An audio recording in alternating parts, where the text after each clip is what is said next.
Test.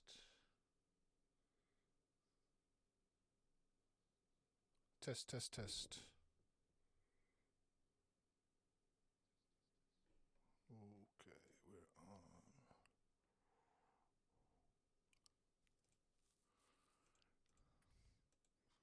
on. One. Testing.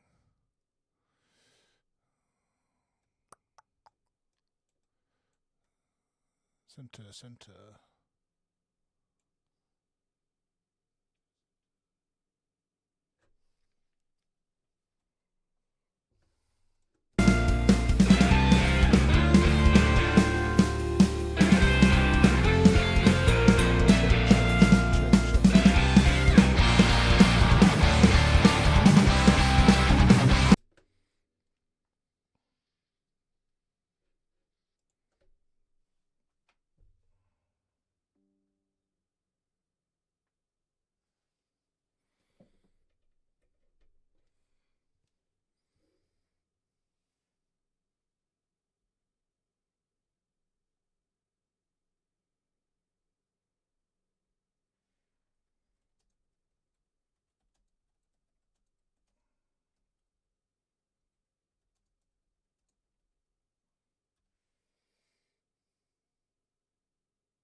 Whoa, whoa.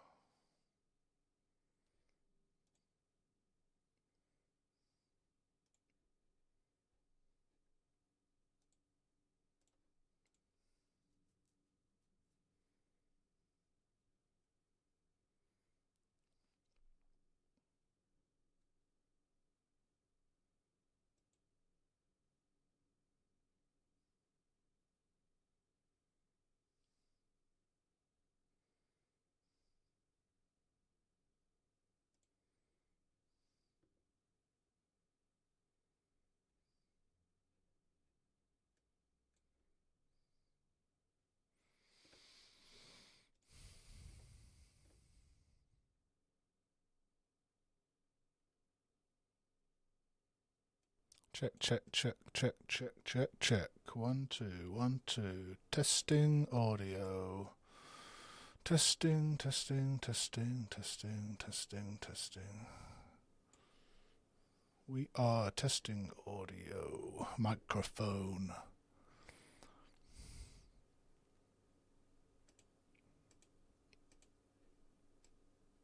Whoa, whoa, whoa, whoa, whoa, whoa, whoa, whoa, whoa, whoa, whoa.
Gonna get started soon.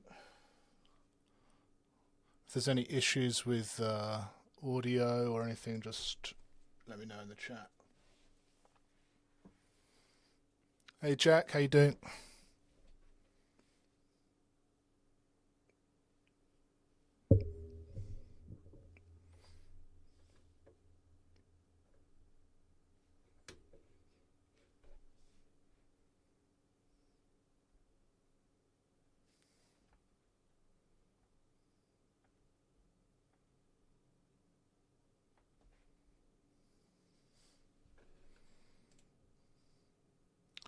Hopefully we don't have any internet problems today.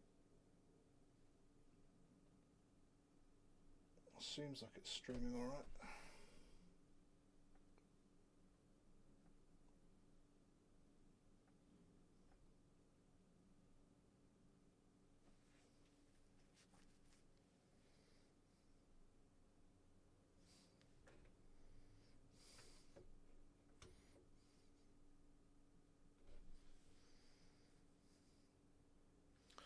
Okay, 10:30. Let's get going. All right, welcome to the stream. I just decided to set up some live stream sessions. This is the first one I've done, just to try and cover my mix process and to just try and get some video content put together. Get some clips sorted, that kind of thing. So if there's any questions while I'm running through it, just let me know. I've got my dog with me here, so if there's any chewing in the background, that's what that is. All right, let's have a look. Today we're looking at a song by Darko, good friend of mine's band. They're a punk band, and the song we're looking at is called Cruel to Be. I'm working in Studio One for my DAW, and I've got it set up basically just to have a quick overview of the session. Running from top to bottom, we've got the drums, we've got bass, we've got some extra bass pedals that we recorded in the session. We've got Chris's guitar in green, we've got Rob's guitar in orange, and then we've got the vocals down here, and then I have all my mix buses at the bottom. There's a few mix buses that are sort of dropped in between just to some certain areas, so you've got things like live kick, live snare, the individual toms are grouped here, close room, far room, and then if I switch over to the mixer view, what I have is all my buses to the right hand side. So all the drums go to kick, snare, toms, spot mics, overheads, rooms. Then they go into shells, cymbals, a drum bus. I've got some parallel channels set up here for the drums: drum slap, crush, distortion, attack. Then I've got a bass bus and then an optional bus clank, which is if you want to make that kind of stereo bass thing go. Then we go into guitars, vocals, and then I basically have a drum level, bass level, guitar level, synth level, vocal level. So these are kind of like the final stems. So if I just solo drums, you get everything for the drums, bass, and so on. And then I've got an outsides, which is basically if I want to add anything outside of the mix bus. And then my mix bus processing is split across 4 different channels here. Jack's saying my mic might be hard pan left. I have to switch to mono to get it.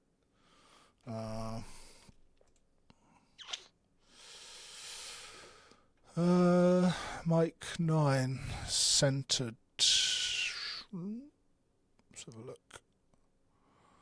Looks like it should be okay.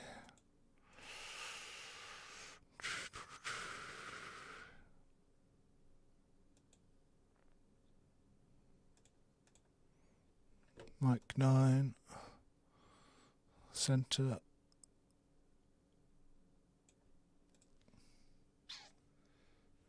Don't know if that's any better. I can't hear my mic in my stream, so I can't tell whether I've fixed that or not. It looks like I have not.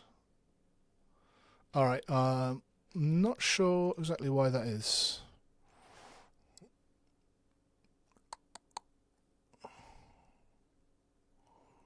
It should be centered. I'm not sure.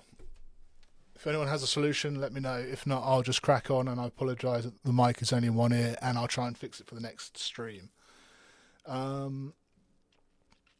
Okay, so that's kind of a quick overview of the routing for the session. If I run through anything too fast, just drop a message in the chat and I can always go back to things. Basically, I've got what I've done for this, because this is a song I mixed 4 years ago. I've reset the whole mix, so there's essentially nothing on it. And then I've just dropped in my mix template. So this is how my mix template opens. It just has a whole bunch of plugins on it, which are just sort of standard things I might use, plus all the routing's done. I don't have to think about it. And then if I want to swap something out, it's all fairly quick to run through. So yeah.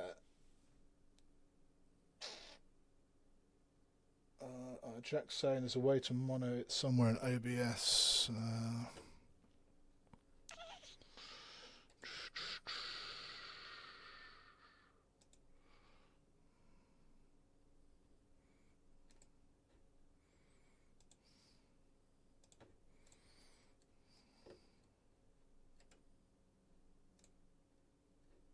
Here we go. Mono. Hopefully that has fixed it. Microphone, yeah, looks like it's in both sides now. Cool. Okay, any other audio issues, let me know. Let me just play, what I'll do is I'll play a bit of the song. I've just taken the vocals out because there's no processing on the vocals, so it just kind of sounds weird, but there's a rough balance of what we tracked.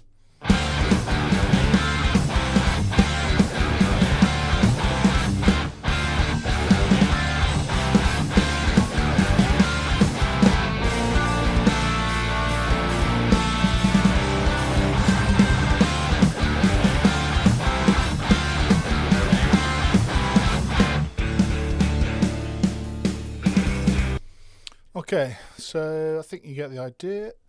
So basically what I've done prior to this session is I've just done a rough balance so that things aren't crazy. I've got the drums, the bass, the guitars kind of balanced. The vocals need a lot of work, so I'll come back to those. Everything is basically as it was for the final mix 4 years ago. The samples are already printed in here. The toms have already been cut out, so there's silence for any of the toms and the spot mics. The bass, we've got the main bass, and then we've got a bunch of bass pedals. The guitars have been tidied up and all the noise cut out, and the vocals have been edited and tidied up a bit. So I'll get cracking. So normally the first thing I have a look at is the kick. So if we solo the kick, have a look here. So what we recorded was 2 microphones. We've got a kick beater.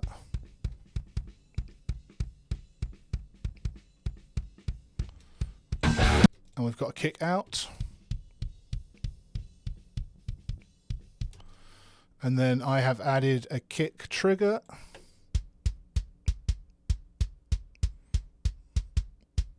Which sounds like probably one of the Bogren digital samples, and then a kick room. I imagine it's from the same set.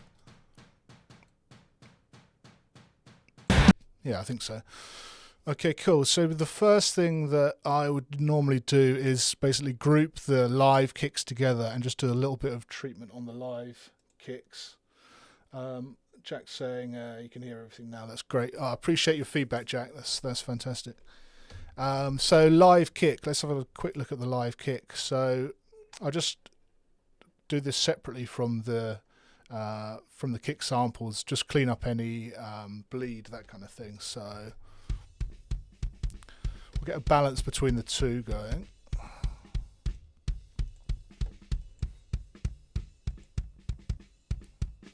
So that's the beater. That's the kick out.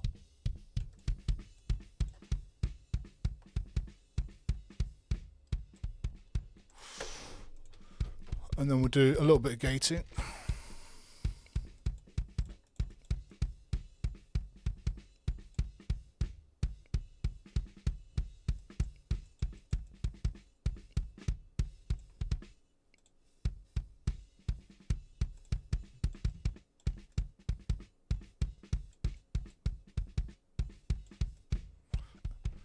If you go too far with this, you start to kill the actual attack of the kick, so you just want to just reduce that bleed a little bit.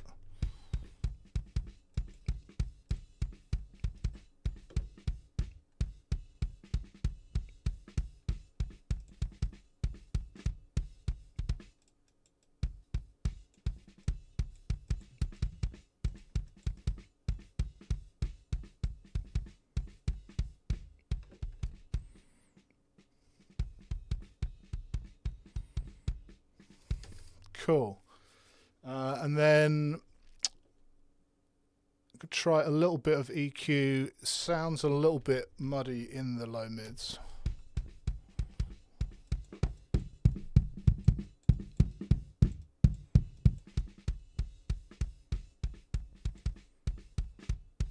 Yeah, that tightens it up. And then maybe a little bit of compression, just to even out the dynamics a bit.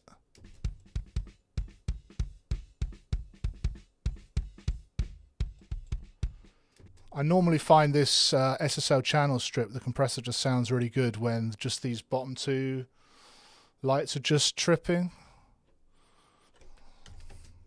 A bit less ratio.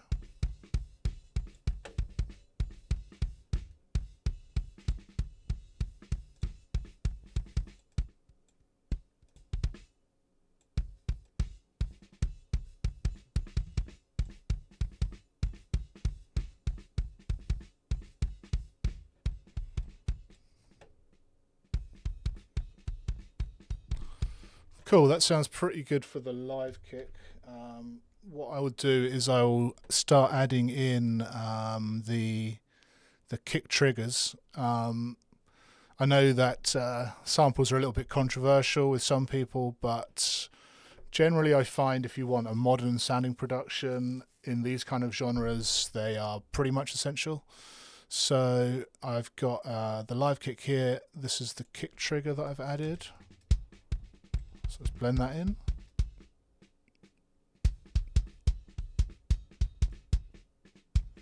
And then a room.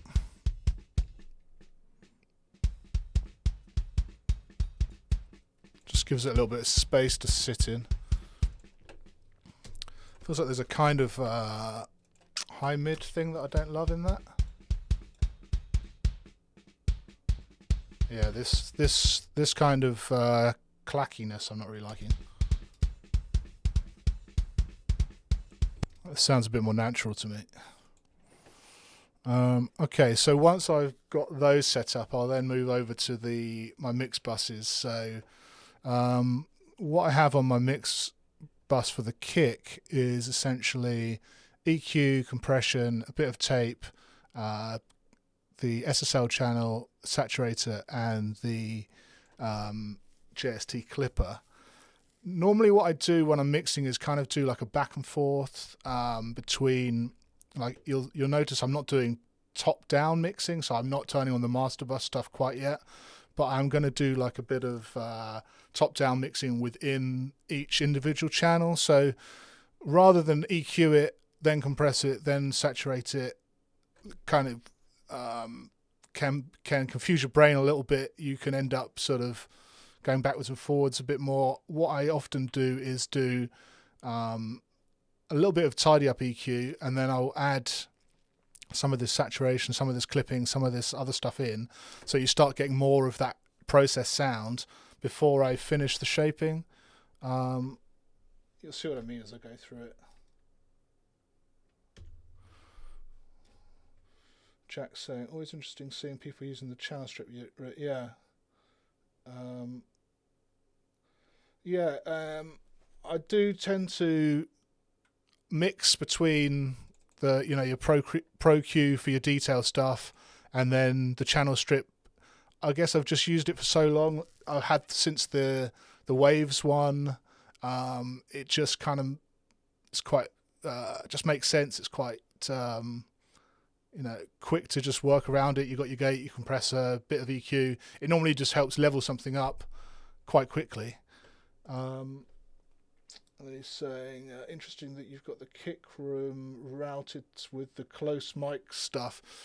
Yeah, I have changed this a little bit over the years, so it kind of varies from mix to mix. Sometimes I have the kick going, the kick and snare rooms and everything going to the kick and snare track, and sometimes I have it going to the room track, and I've kind of gone backwards and forwards. Sometimes I think it sounds better when it goes to the main track, and sometimes I think it sounds better going to the room track, so we'll see. Yeah, it's a weird one, especially on the snare, because you've got all that snare processing. It can sometimes really accentuate the room sound, and sometimes it just sounds terrible. So yeah, it's I'm not settled on it yet. All right, let's have a look at this kick then. So we've got the kick, the live kick, and the sample kick together.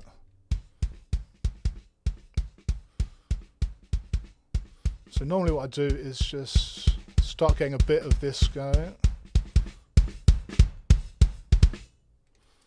So distressor, slow attack, fast release, and then I normally start off with just maybe about 3 dB gain reduction.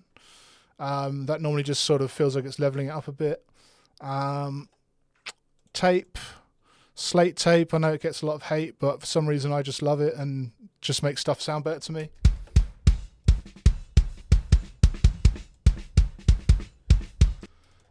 Stick the console on. It's not going to do anything at the moment. True iron, one of my favourites. Just adds a little bit of weight, a little bit of sort of impact.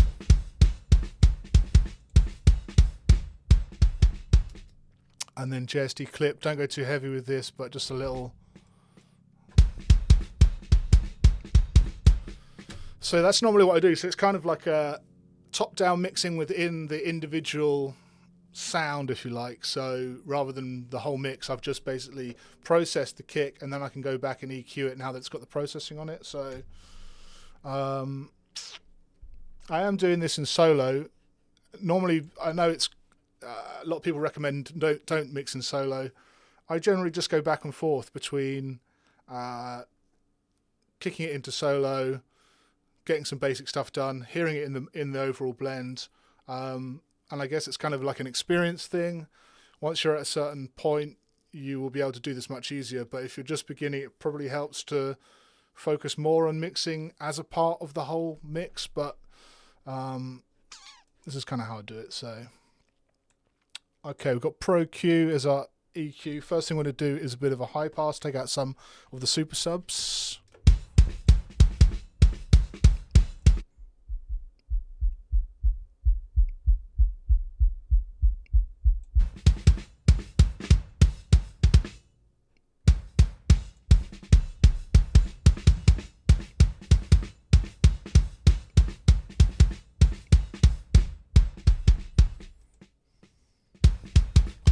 Okay, so you can hear that's only 47 hertz, so that's pretty low, but that's already taking out quite a lot of that just boominess and just rumble that we just don't need.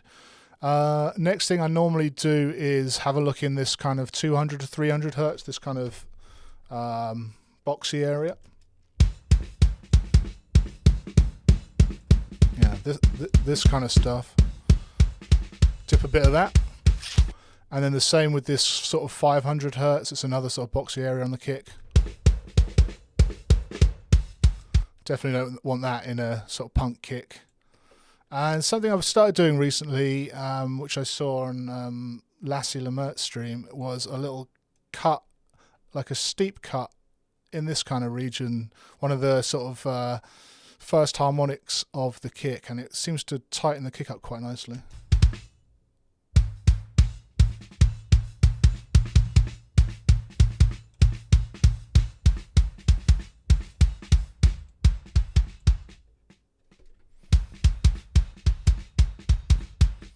Yeah, it's subtle, but it makes quite a big difference.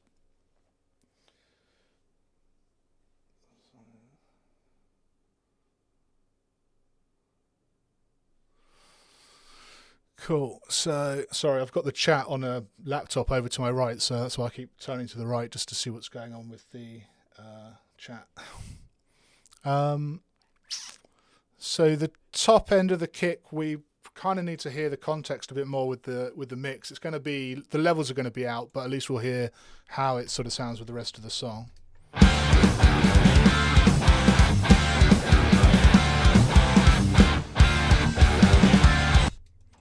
So there's a couple of little bits. So basically what we're doing with Pro Q is kind of just cleaning up stuff, and then I'll use the console, SSL console afterwards to then just shape the sound a bit more. So there's a couple of little frequencies up here in the kick that I'm not loving.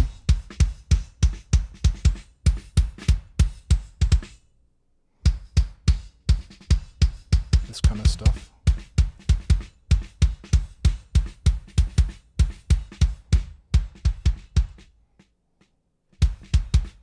Cool, so let's see how the compressor's reacting now I've taken that low end out. So I can boost that a bit. Tape looks fine. So if we look at the SSL,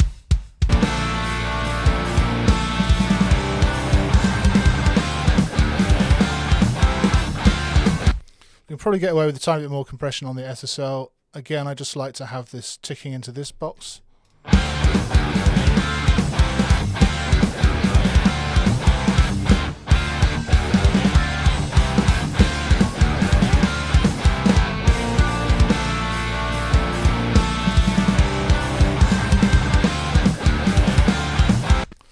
And we can probably add a little bit of low end, so I normally go around the 60 Hertz.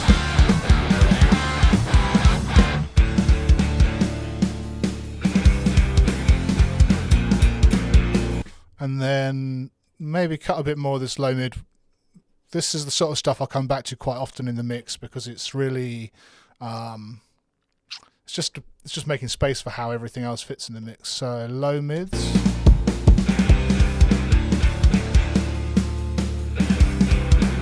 Maybe a bit of mid sort of slap up here somewhere.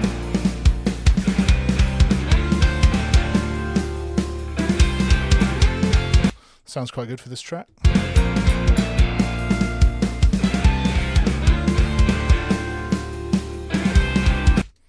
And then top end.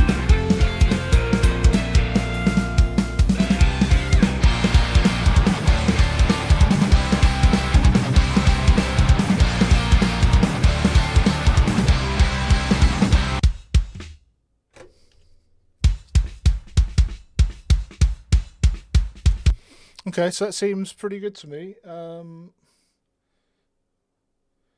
Jack's asking, is this getting recorded, by the way? Yeah, I think so. So everything, this is my first time using Twitch for streaming, so as far as I know, I've got it set up to save everything for the next 30 days. I'm also going to be trying, basically the reason I'm doing these is because I've got some, I had a customer that I was supposed to be doing an EP for this month. They cancelled, so I've just had a bit more downtime than usual, so that's why I've got everything set up. So I'm going to try and do some more live streams. Next one's probably going to be Thursday, and then maybe another one on Sunday. And I'll see how I get on with those, and then yeah, I might just do a program of them running as I've got spare time, just running through the stuff. So yeah, it should be getting recorded, and if it isn't, I'll make sure the next one is.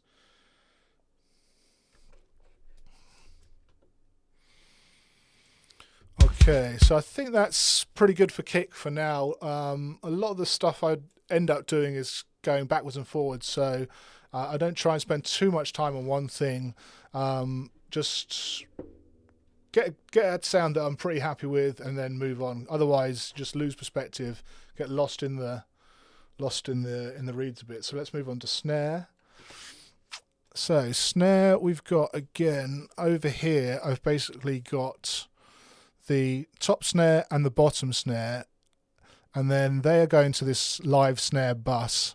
I've created a top snare and a bottom snare turbo. So basically what this is a kind of way of getting around having to gate too much. So you've got your top snare mic.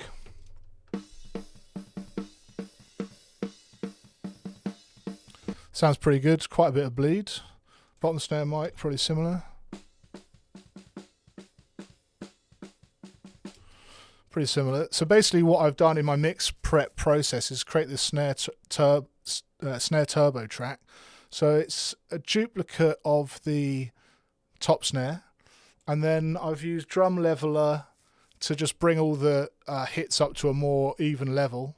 Not 100% compression, but you can see like here you've got some of the hits are slightly smaller than the main hits, and on the turbo track they're just brought up to a more even level.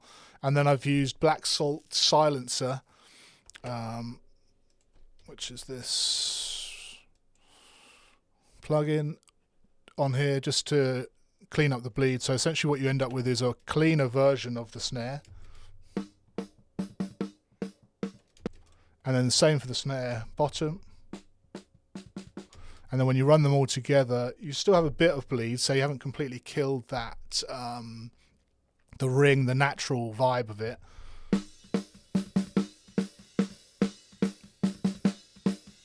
But you've got more consistency, you've got more power, you've got less bleed, you've got more control.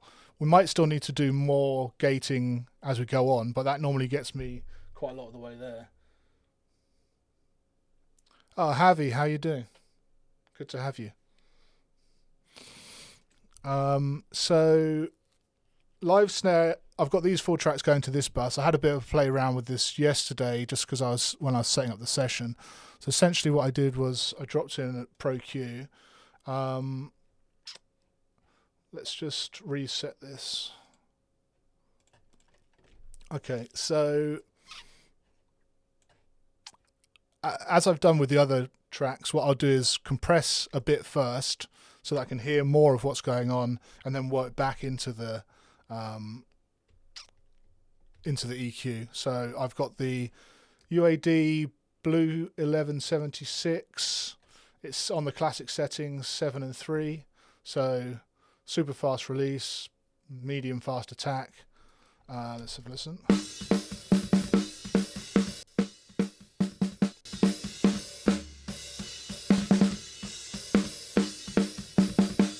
Cool. And then I'm running silencer again at the end of it. Not too strong settings, minus 10 dB, and the dBleed is on minus 40.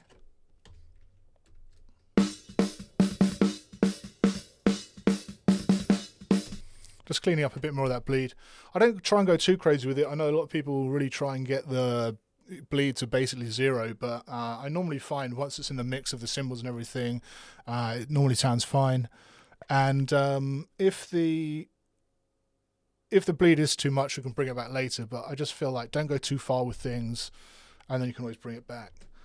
So snare, we're going to do a bit of EQ, so clean up the mid-range a bit.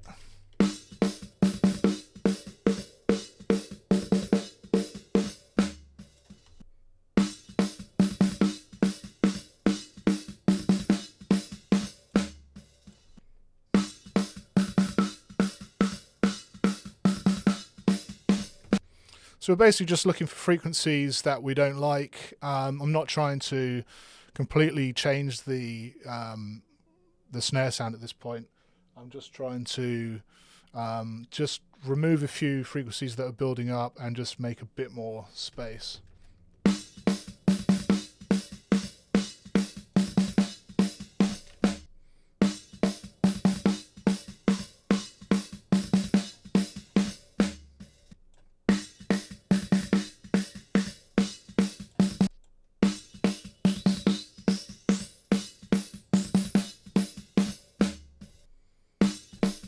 So you can hear there's a bit of nasty sort of ring in the cymbals at this 10K. Maybe do that dynamically, bring it down a bit further.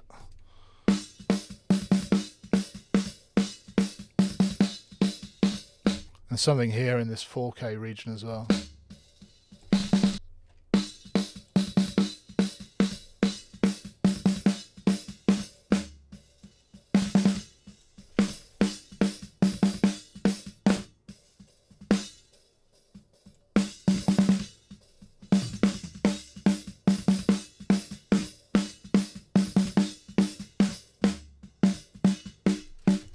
Okay, so it sounds kind of weird on its own with all the cymbals and stuff, but once it's in the mix with everything else, I think you'll find it sounds fine. Cool. Just check any questions. heavy. I have mixed feelings with silence. It seems to remove a bit of the initial transient.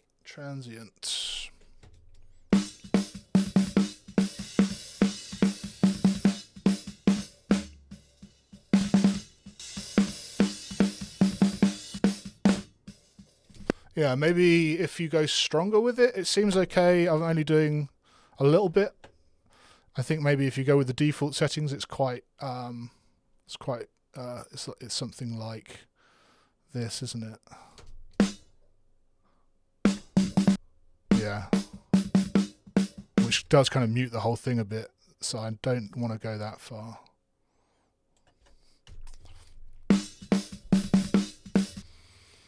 Okay, and then I've got a couple of snare samples. I think these are from Bogren Digital. Snare Super Nice and snare, well, you can guess what that is.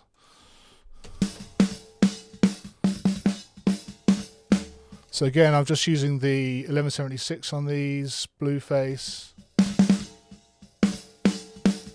Not doing too much gain reduction, and then I'll bring that in. This one's adding a bit more ring, which is kind of missing from the original. I like a little bit of that ring, especially in this kind of punk style.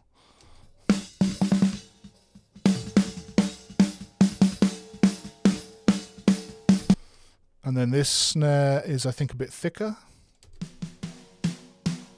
Yeah, a bit deeper.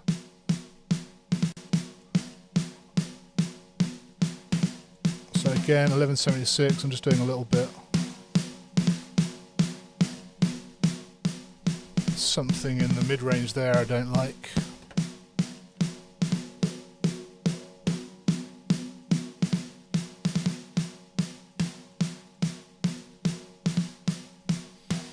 And it's also quite long, so I'd maybe gate this a bit.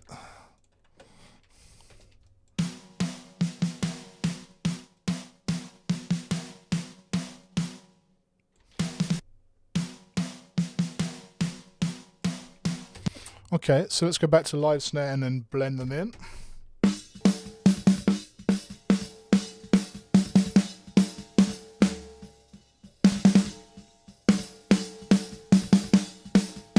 Seems about right. And then the other one.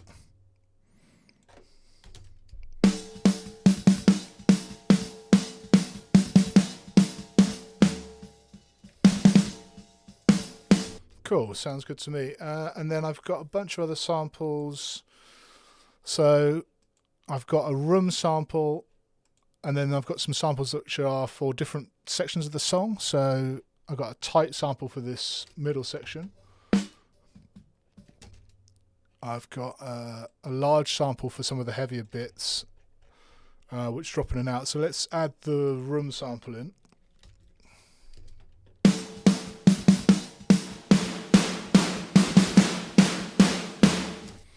So I think that's probably from Bogren Digital again.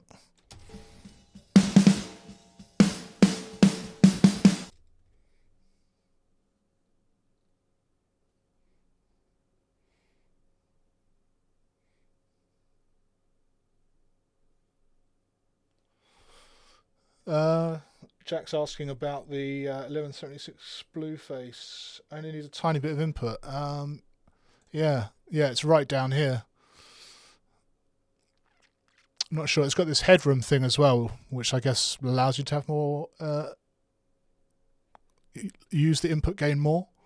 I don't think I've really had to use it though. So snare room. It's just adding all that space, that stereo width, everything that's missing from just the raw snare. Again, similar to the kick, there's a kind of high mid thing that's bothering me a bit. So it's kind of how I work is as soon as I hear something, just try and fix it rather than come back to it later. So you might see me jumping around a bit and going to random stuff, but it's just how my brain works. If I hear something, I just jump to it and fix it. So.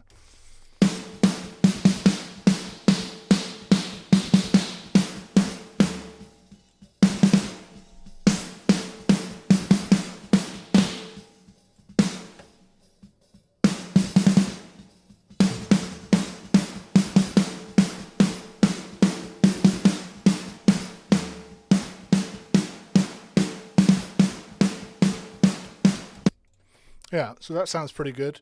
And then I've also got, let's have a look.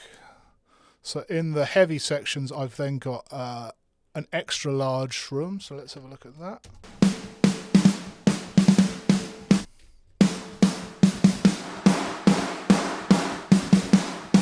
Okay, it's got like a kind of mid-rangey thing which needs cleaning up a bit.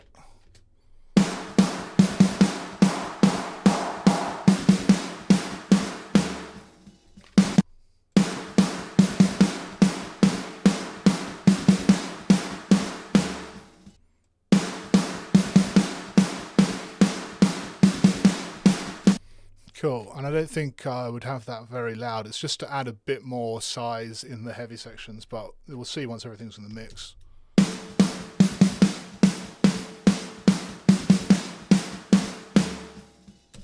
Yeah, it just kind of makes everything feel a bit wider, a bit bigger. We'll see once we get to everything else how we use it. And there's this snare super tight, which is for this middle section. This song kind of has like a sort of 70s funk breakdown in the middle, which just felt like it just needed a completely different snare for, so I've just drunk this kind of crazy thing in.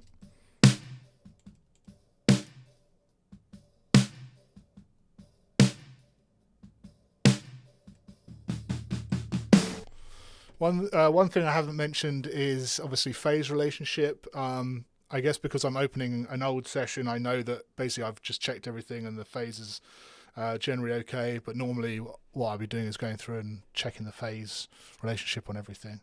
But I don't think we're going to get into that today. Okay, so that's everything on the snare sort of in this zone. Then what I'm going to normally do is move to the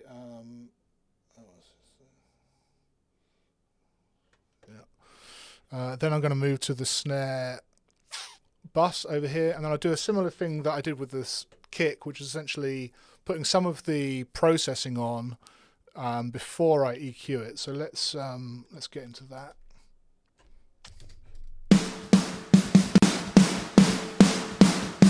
So distressor again. I mean, I'm mainly using the distressor just because I know it. It's a simple. It sounds great. It's a nice interface, but I mean, basically any compressor is fine. Recently I've swapped it out for 1176s or, yeah, pretty much anything. But I quite like the distressor. It normally gives a pretty good punch.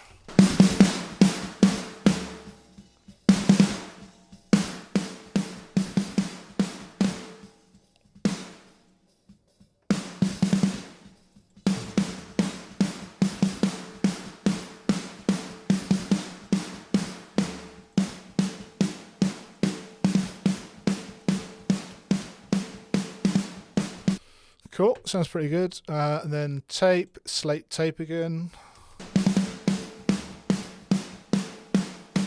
Barely doing anything. SSL console, I'll come back to that. True iron, just adds a little bit of weight. JST clip, can go a bit harder on this than on the kick, generally.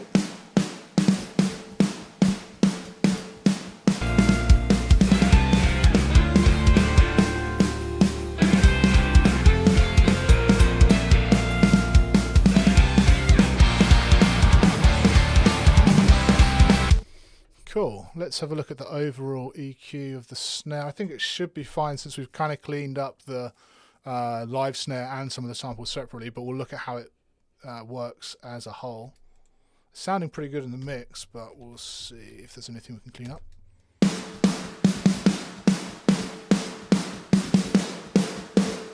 So this kind of 400 Hertz region loves building up in snares.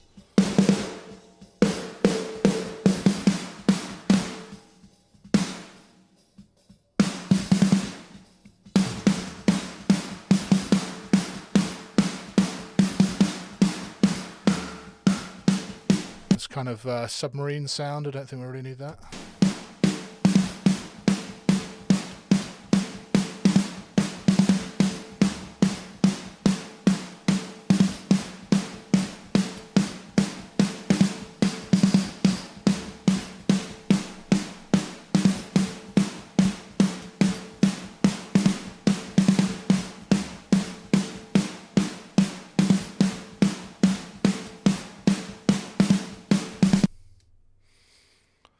quite often do these low passes on things just in the super high end. The main reason for this is just my hearing is not amazing past 15, 16k, and generally I don't want there to be too much going on in this kind of like 17k up region. I'm not really a big fan of things being super bright and super whistly, and once you start adding processing later on, especially at like the master bus, you can end up bringing up a lot of treble, especially if you're like me, I'm working on headphones. These don't go super high, my hearing doesn't go super high, and I don't want to end up with a very bright, harsh mix. So I often just take out this sort of really top end. It's probably not really anything going on. Yeah, barely anything, but to me it's just a sort of safety catch. Haven't done any low cut on the snare. A lot of people like a low cut on the snare. I'll see if it's needed later, but at the moment it doesn't feel like it needs it. You can see there's already a big drop off from 120 hertz down.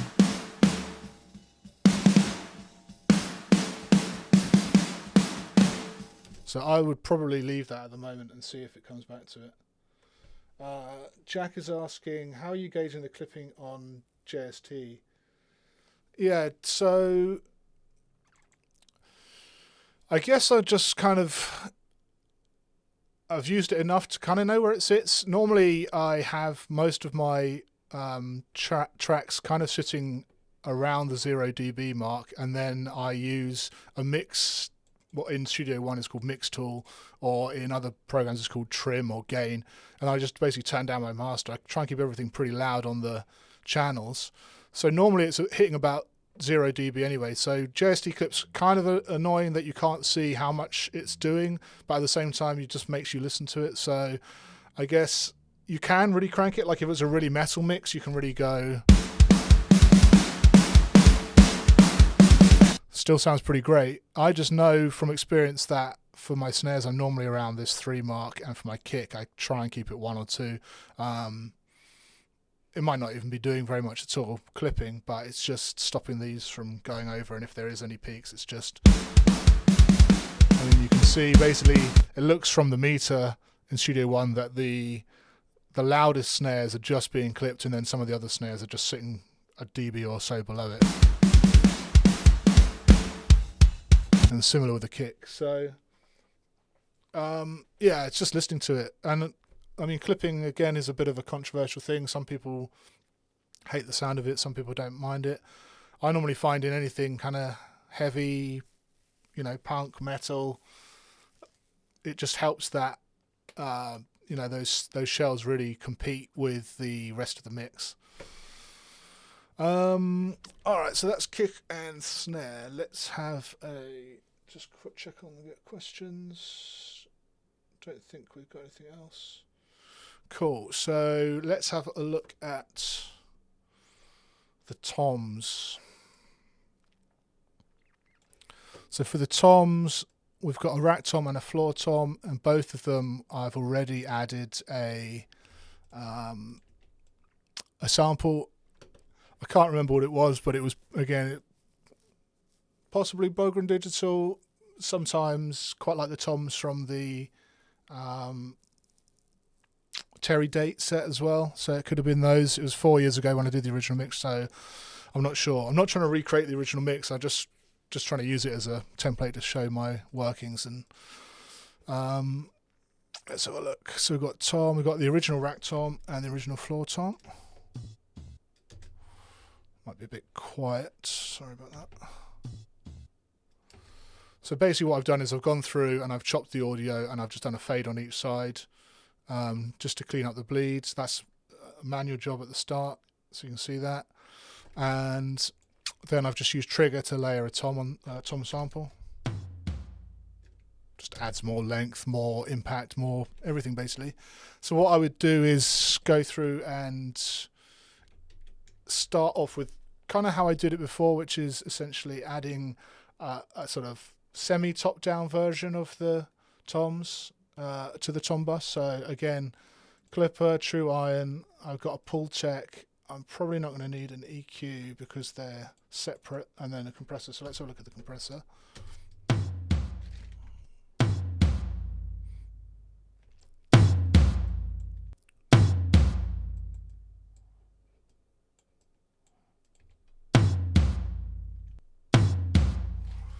And then I have this CLA drums, Chris Lord Algae, sitting here on the toms.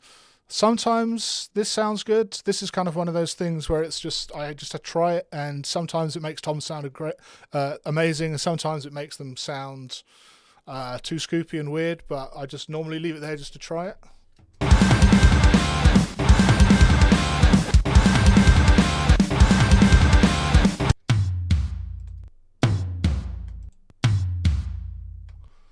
Yeah, so I think on these toms I like it. So essentially nothing is happening. I'm not EQing at all. Just turning it on toms just adds an EQ curve, which to me can sound good and it can sound bad. It's kind of a scoopy tone, and I think for these it works.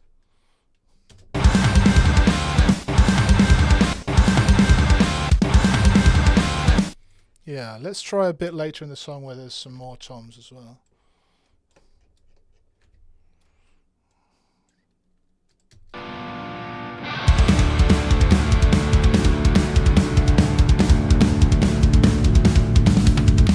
Yeah, sounds pretty good.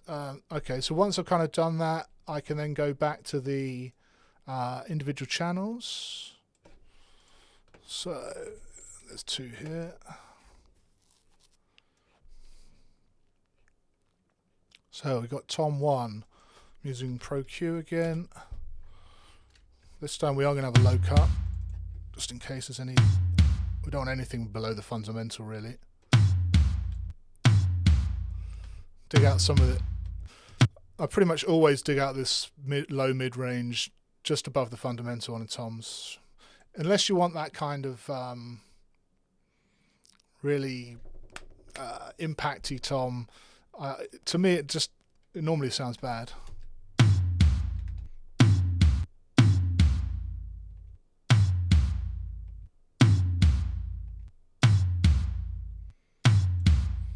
And then probably some of this higher mids as well.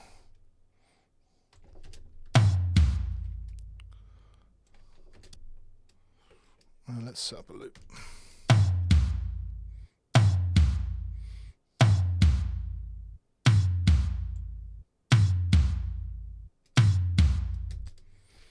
Cool, we probably don't need anything super high end, so we can take that out.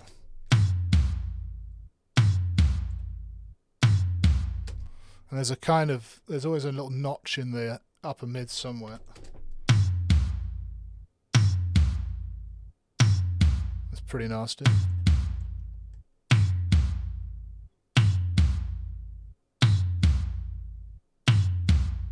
This kind of sounds a bit gross as well. Cool. So then what I'll start by doing is just copying that to the other tom, and then just rearrange it based on the fundamentals of that one.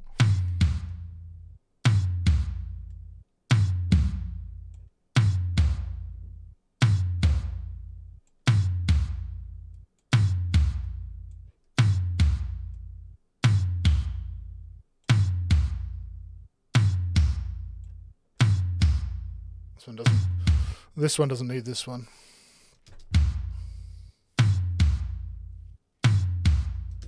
And then I try and make this one slightly brighter. The floor tom needs to be slightly brighter, just so that the toms are more evenly matched.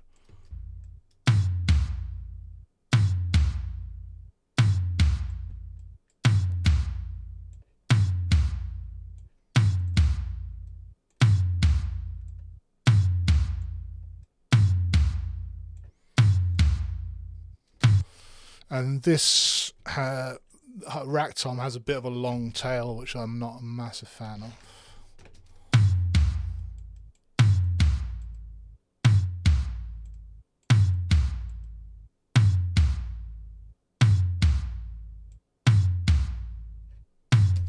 So that sounds better to me. So let's see how that fits in the mix.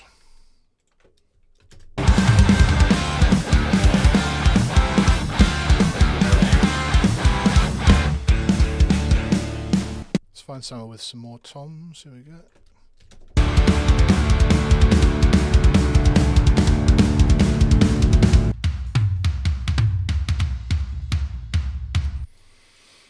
So let's have a look at the pull tech here.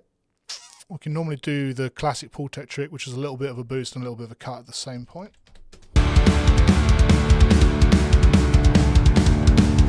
And then wide band boost somewhere in the high end just to bring out some of the click and some of the attack.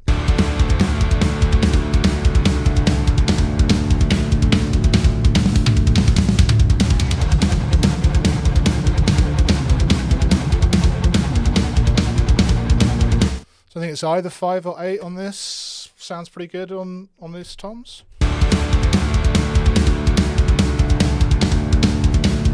5 is maybe more aggressive.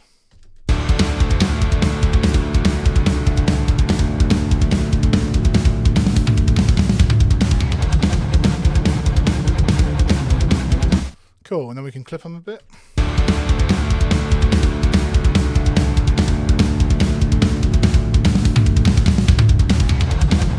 And they're way too loud now, so bring the output down here.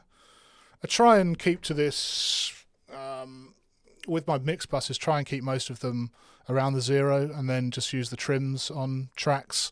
I'm not too anal about it, so I tend to go back and forth on those kind of things, but I try and keep them up there.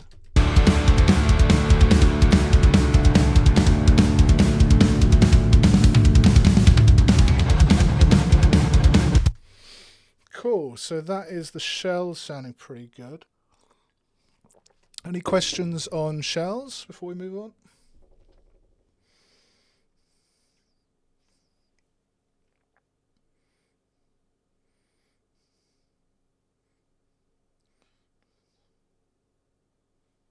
No, it doesn't look like it. Cool. So the next thing I'd probably have a look at is the rest of the mics on the drums. So we've got the overheads, the rooms, and the spot mics. I normally leave the spot mics till last. So let's start with the overheads. So we've got a stereo pair. Let's find somewhere with some mix of cymbals.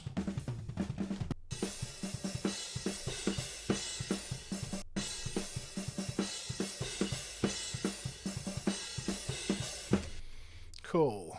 So what we've got here is a similar thing to what I've been doing, which is kind of working backwards and then EQing into the settings. So I'll start with a bit of compression. Let's have a look at that.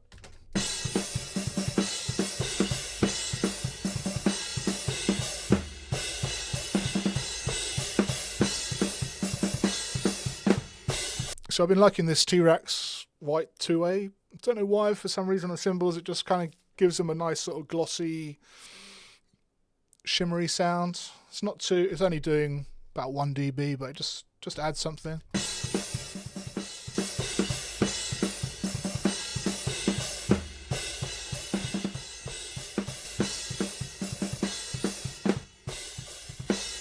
Yeah, it's pretty subtle.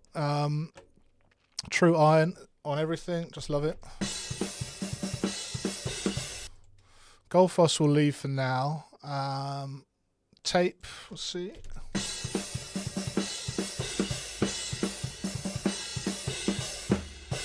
Yeah, sounds pretty good. Console.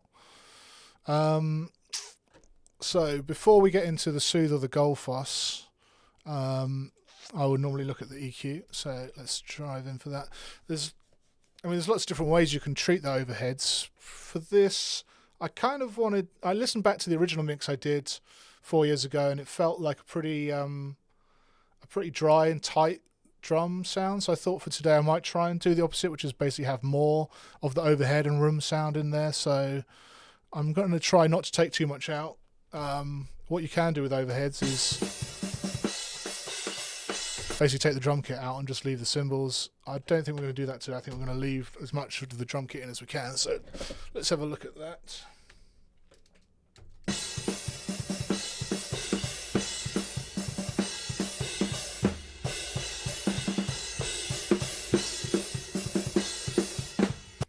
see this snare is just in all the mics, this kind of 400 hertz thing in the snare that I'm not a massive fan of.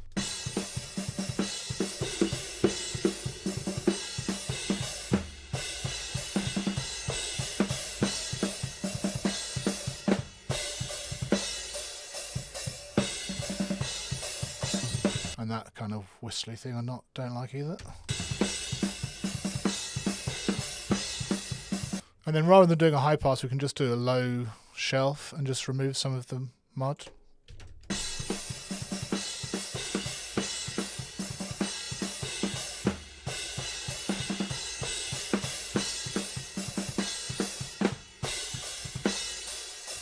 A little bit of a low pass just to, I mean, we don't need anything with this, you know, up here, this 20k stuff.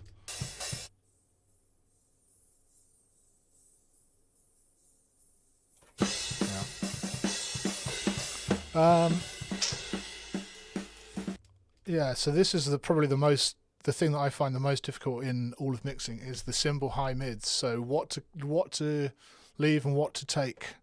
So let's have a look.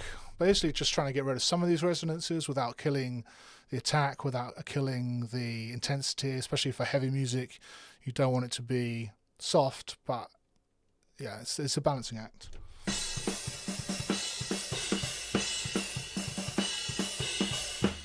So we'll try and do the cuts dynamically and see how that works.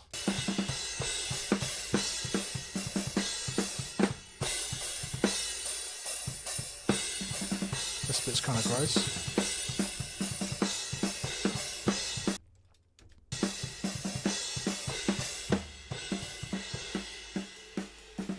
So I split the difference on that one. Took some of it out and then the rest dynamically.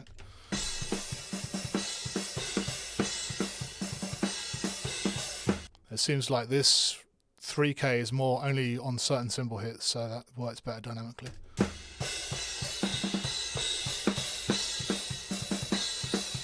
Similar there, dynamic.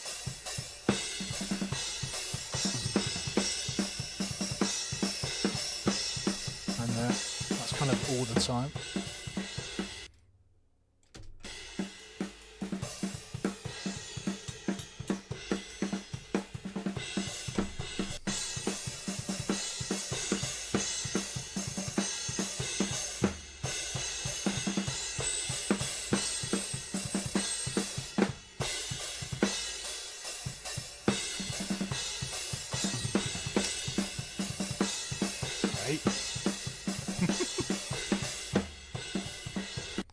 Let's have a look at this really top end stuff as well.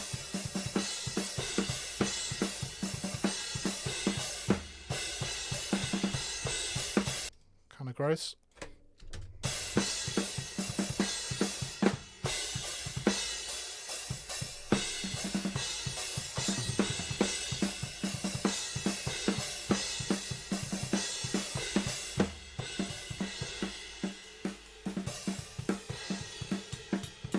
Cool, I think that's something pretty good for now.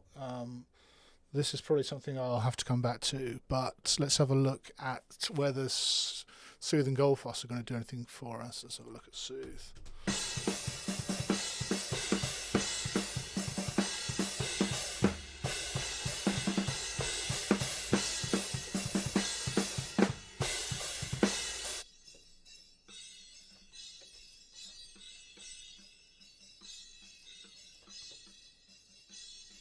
So you can hear in Delta, once I put it in Delta, that's what it's taking away.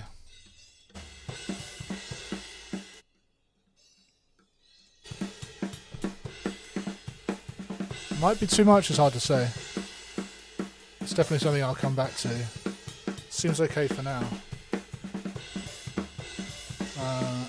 Goldfuss. Let's have a look at Goldfuss. It's got some weird settings.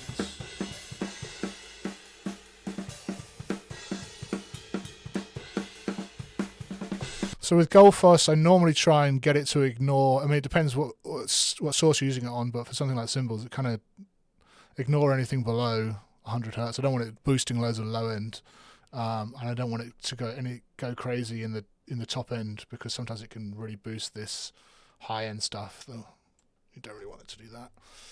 And then I usually keep these pretty low.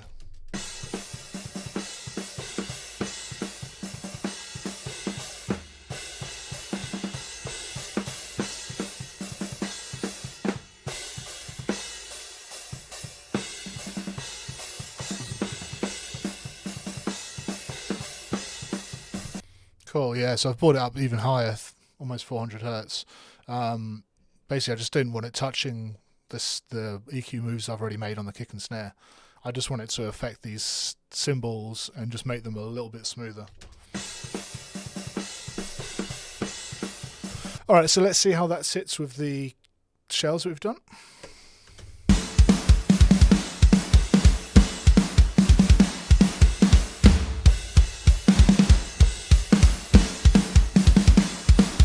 So we can probably go a bit louder.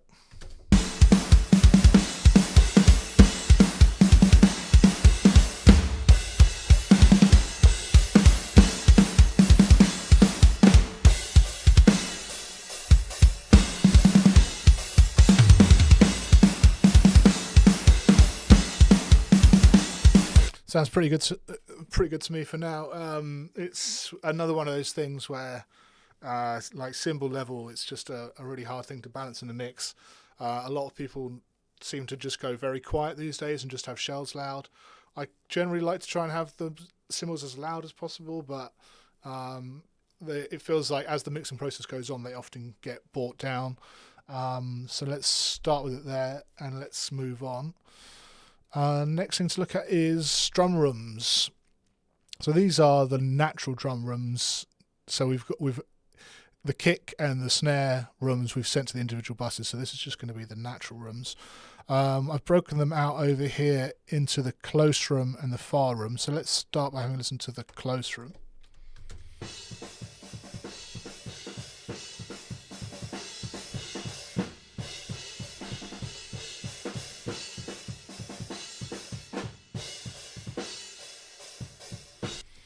Cool, so we'll start by EQing just that on its own. So there's a lot of boominess in this kind of region.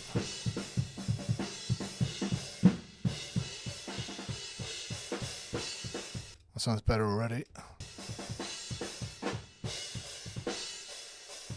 It's probably going to be this 400 hertz thing in the snare again, which I don't like.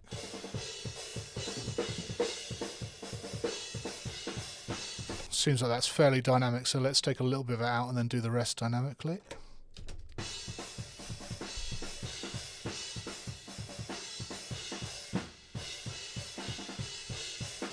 Don't need any super highs.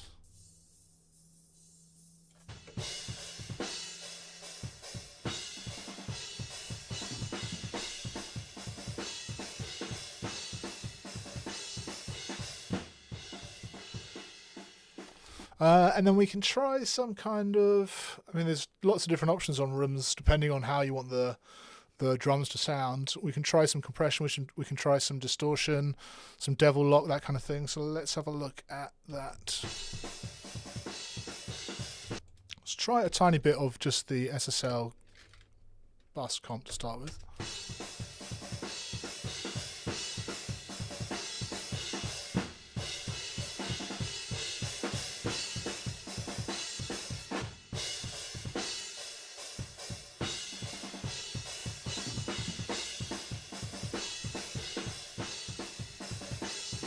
Yeah, so subtle, but I quite like what that's doing.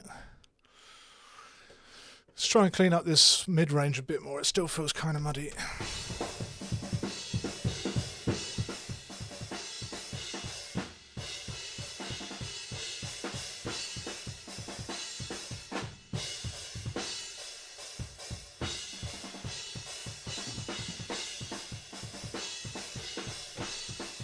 And maybe if we try and accent some of the sort of snare mid-range, it's getting a bit lost.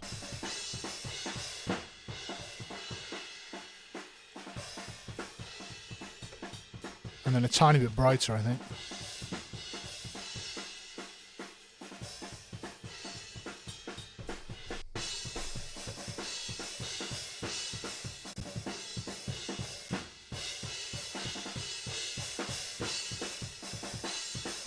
Maybe too far with the low mids.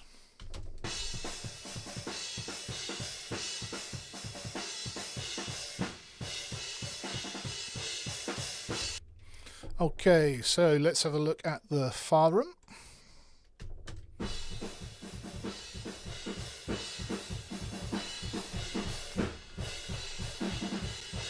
Sounds better straight off the bat than the close room. Let's take out this top end, we don't need this.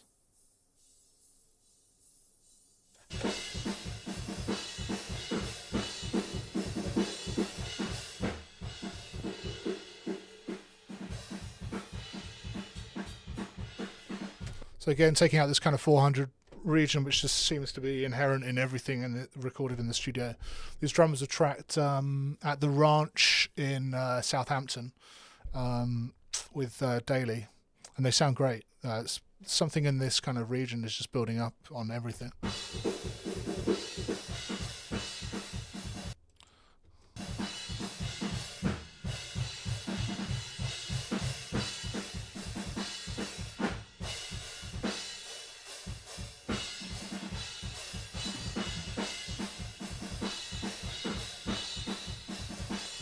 Pull some of that.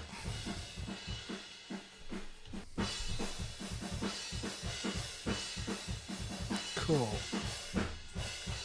Let's try this again.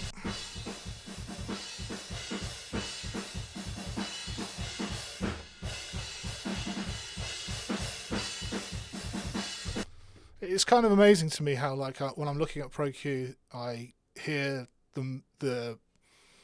I hear it one way, and then as soon as I open this EQ, I hear it completely fresh. It's kind of crazy. So I think it is, for me, it's quite a good technique to go between the two. When you're using Pro Q, you are, even though you try not to, you are using your eyes because you're looking at the curve. And as soon as you come to this, you've got no curve, so you're just listening to it in a different way.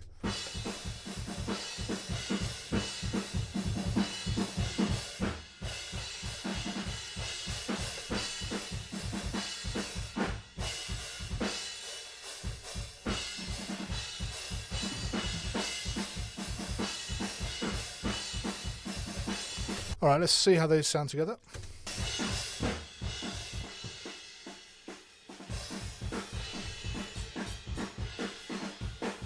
Cool, sounds pretty good. So then both of those go into the bus, which is this overall rooms bus. Some similar stuff going on here. Kramer Pi is quite a nice compressor on the rooms. I see a lot of people using it. Let's go fast release. See how it sounds. I'm not sure we need too much compression on these rooms, to be honest.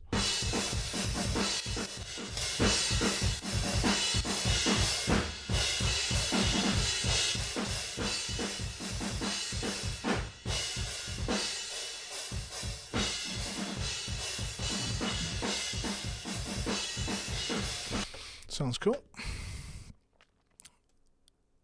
Let's go with a little bit of soothe on those cymbals.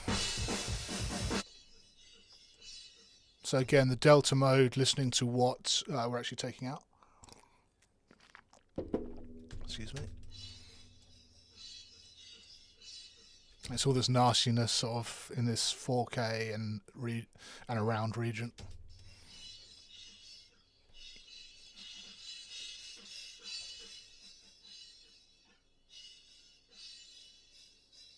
You can go pretty hard on the rooms. They have a lot of nasty stuff in them.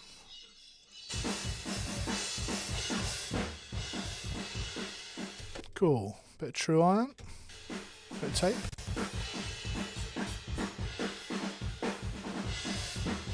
Let's warm it up a tiny bit. And then let's just check this. Let's see if Golfus is going to do us anything. This is stream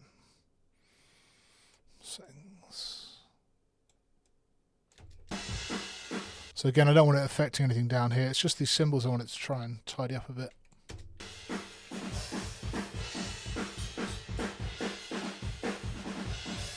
It's subtle. You could definitely get away with it without it, but I think it adds something.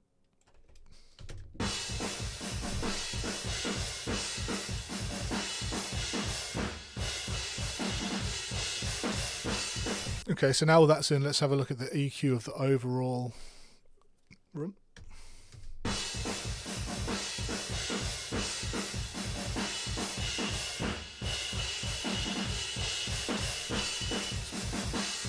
Pull out some of these resonances.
Cool, it's sounding pretty good. Let's see how all these drums sound together now.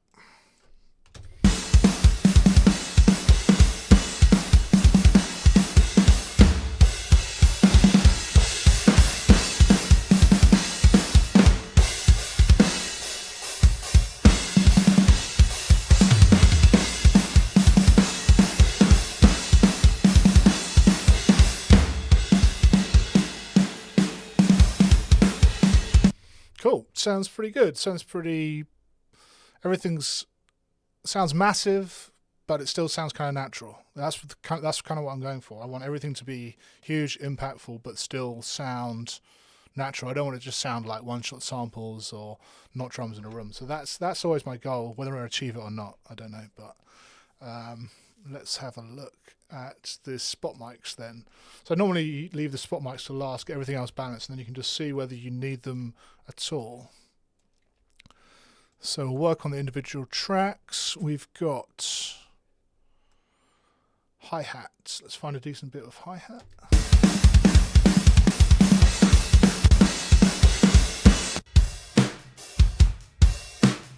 Okay, this bit's pretty useful because it's got the closed hi-hat and open hi-hat at the same time.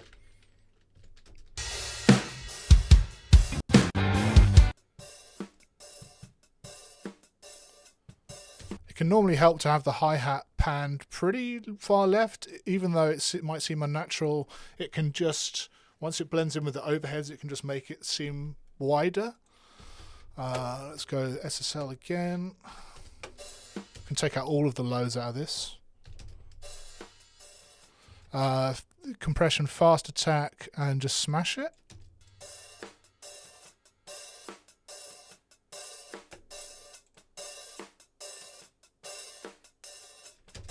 Cool. There's still some snare in there that we can try and take out.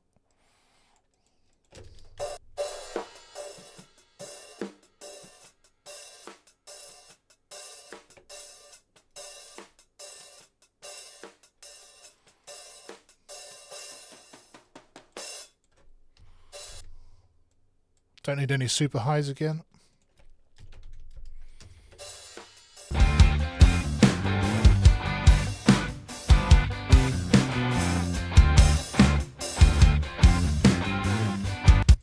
I can probably turn the output of this, that was quite quiet.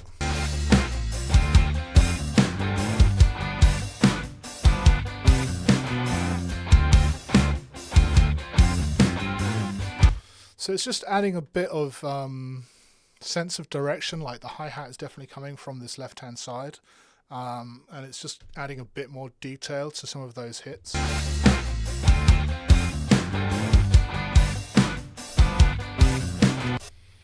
Maybe try a little bit of distortion.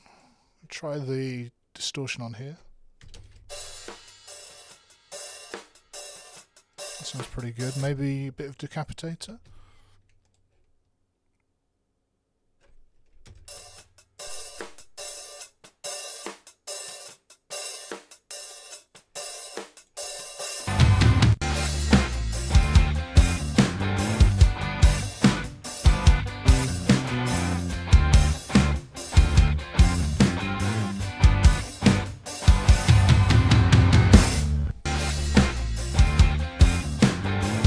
Cool, sounds pretty good for now.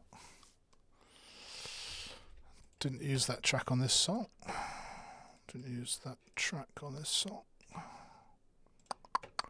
Ride.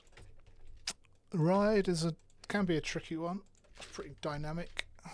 Get a lot of bleed in the ride mic. Let's have a look. It's the same as the hi-hat. We can start by taking out all the low end. Don't need any of that.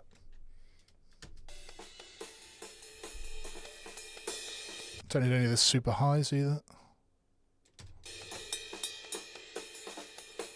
Fast attack on here is probably going to be used.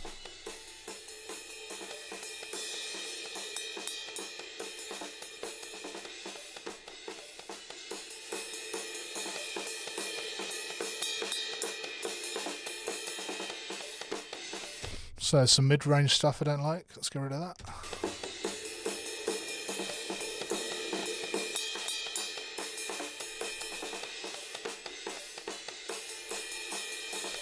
Let's try a little bit of distortion again.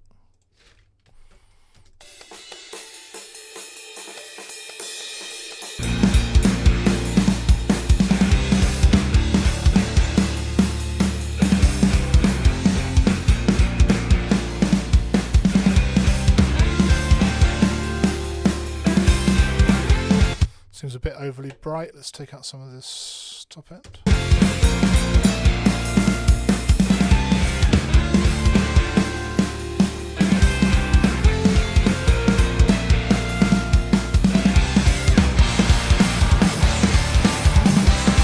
Hi-hat's too loud, and now that I'm on the loud bit, let's turn that down.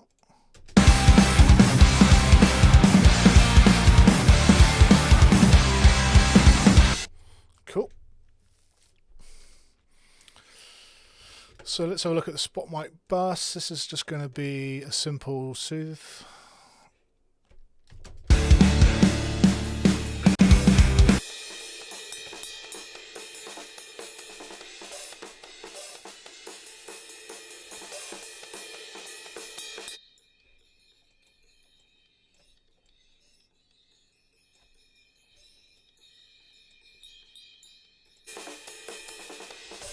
I don't think we're going to need gold fuss on this. Bit of tape to warm up.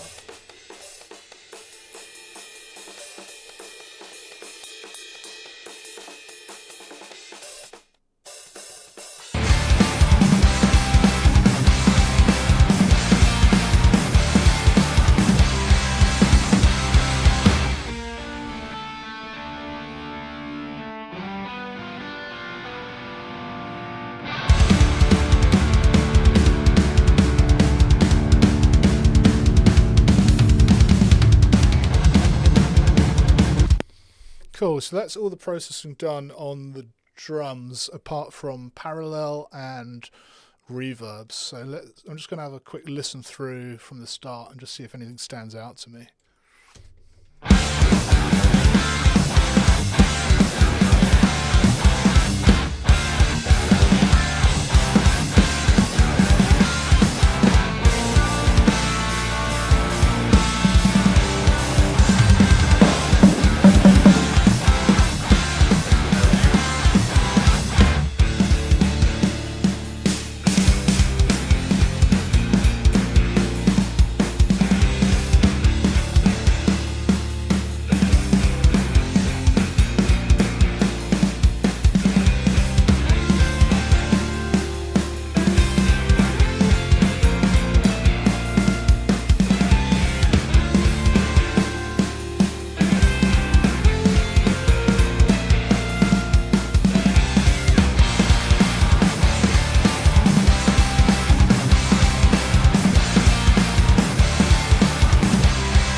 Cool, sounding pretty good to me so far. What I tend to do at this point is to start bringing in some of the master bus processing. So it's kind of like top-down mixing, but I just don't start from the start. So I like to get the drums set up. I like to just do all that stuff without any of this running. And then I'm going to gain stage the drums into the master bus, and that's kind of going to dictate how everything else comes up around it. So let's have a look at that. So basically I've broken my master bus up. Normally what people do is they have like the main here, and they have all the plugins on one. What I've found is that I think in most DAWs, definitely in Studio One, the performance suffers if you have everything on one bus. So I think what happens is that the CPU can only use one core per bus. So even if you have a really powerful CPU, if you stack it with loads of plugins on the master, and most of these master plugins use loads of CPU, you end up overloading. So what I've found is I basically have a master EQ, a master comp, master saturation, master clip, and then the main just has a limiter, and then it's got the streaming, which is just only for today, for the Twitch, so that you can hear me. Sorry, frog in my throat. But you can just imagine that all of these things are essentially going to. They're all the same. They're all in the same chain. So basically, submix goes to master EQ, goes to comp, goes to saturation, goes to clip, goes to main. They're not. There's no complicated routing there. So let's have a look at the pull tech. I normally use this for a bit of low end.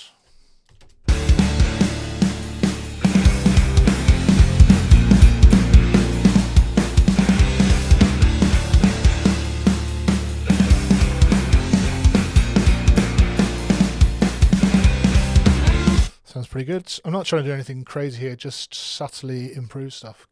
This is the 8200. I'm going to use this for a little top end boost.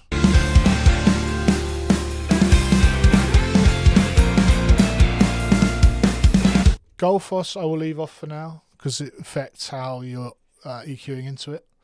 And then mix bus. So I do something a little bit weird with the mix bus compression. So let's have a go at this.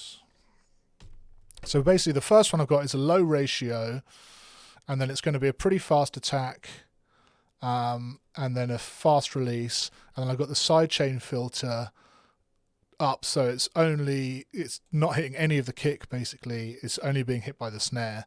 So this is kind of like the Nolly mix bus, so it's just going to push the snare back in the mix a bit.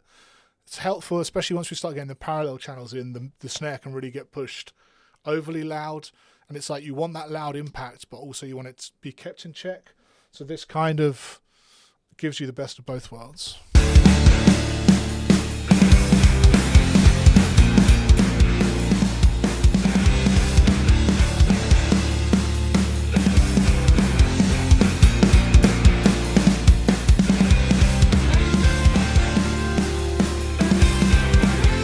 Yeah, so kind of in this region here, you can hear how it really, if I have the gain reduction right up here at 8, it really is killing that snare. But if I bring it back down,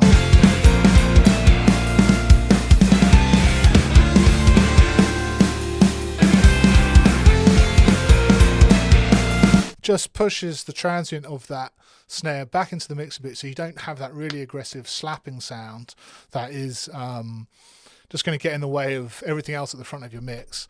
So you can have a nice, loud, punchy snare without it destroying everything. Then I'm going to have a second mix bus. This mix bus is, again, a low ratio, the slowest attack, fastest release. And there's no sidechain on this one, so we're not filtering out any of the lows. We're coming into these a bit loud, so let's just bring this gain down a little bit. Let's go to -9. Let's reset this first one.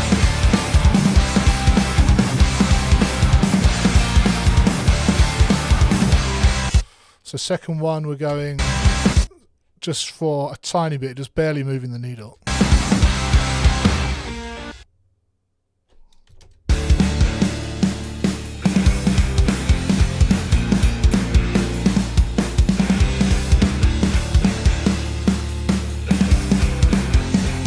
Looks like nothing, but it sounds pretty good.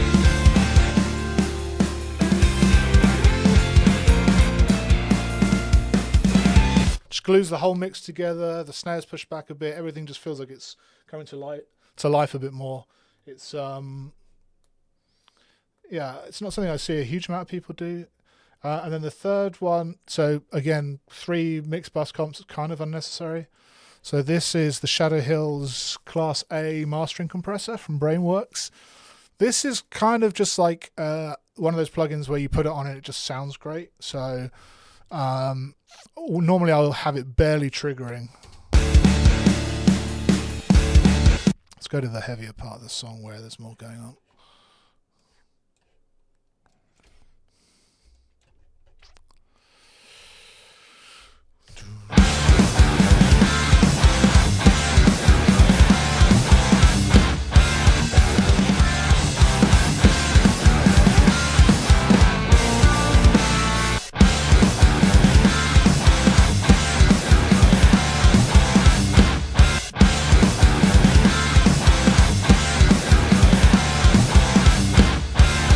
so you can see these meters are basically very rarely register anything, but to me it just sounds good.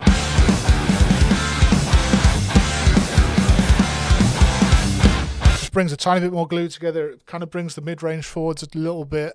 It just makes things sound more like a finished song, which I like. And then also these controls down here, the stereo maker, mono maker and stereo width can be useful. We'll have a look at those later.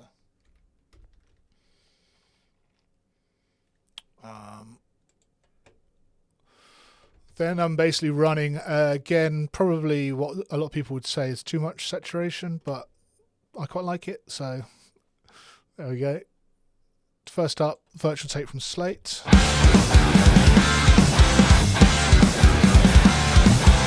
Important thing with this plugin is this bass alignment. You need to make sure the bass is turned down a bit, because otherwise at 0 it can add quite a lot of low end.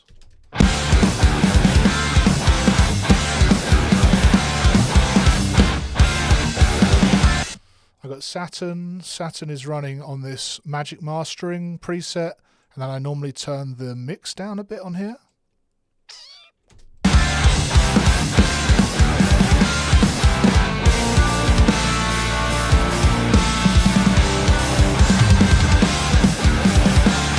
Cool. True Iron, just normally have it sitting around here. And the Oven. The Oven is an amazing sounding plugin. Again, Brainworks. I normally just leave this sitting in the default position for now, and then I can fiddle with the kind of EQ elements of the saturation, these kind of like low, mid and highs later on if I need to. And I use this headroom basically just to determine how much crush we're getting.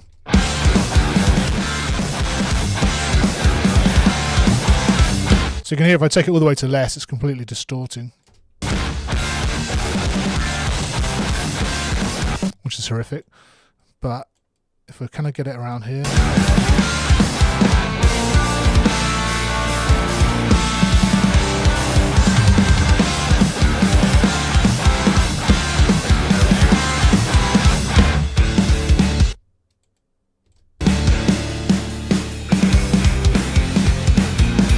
again, very subtle. So even with 4 saturation plugins,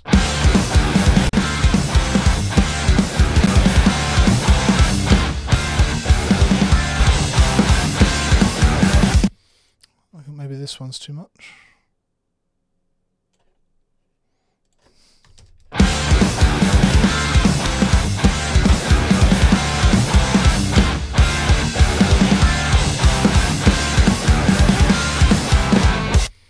Cool. Let's turn the output of this one down a little bit.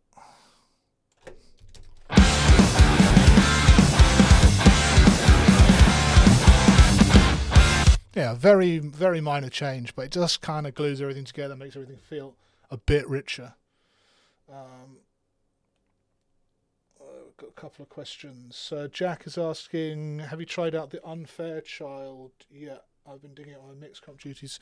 No, I do use the UAD Fairchild for my drum crush, and I have tried it. I have used it on my mix bus on, you know, sort of more indie, kind of vintage sounding records. It does sound good. I did. I just checked out a video where basically they were just comparing the UAD one and the Unfair Child, and it didn't seem like enough of a difference for me to bother spending the money. And the second question he's saying, the 111C on the True Iron. Yeah, I've just found this 111C is the most forgiving, based on the Western Electric 111C, originally developed for the copper wire telephone industry. They have become a staple of mastering studios and audiophile listening setups. I've just found you can just crush anything. You can go 2 times, crush it all the way. It still sounds great. Most of these other ones, they sound cool in certain contexts, but they have much less headroom, especially for mastering, you know, mix bus. This 111C is great.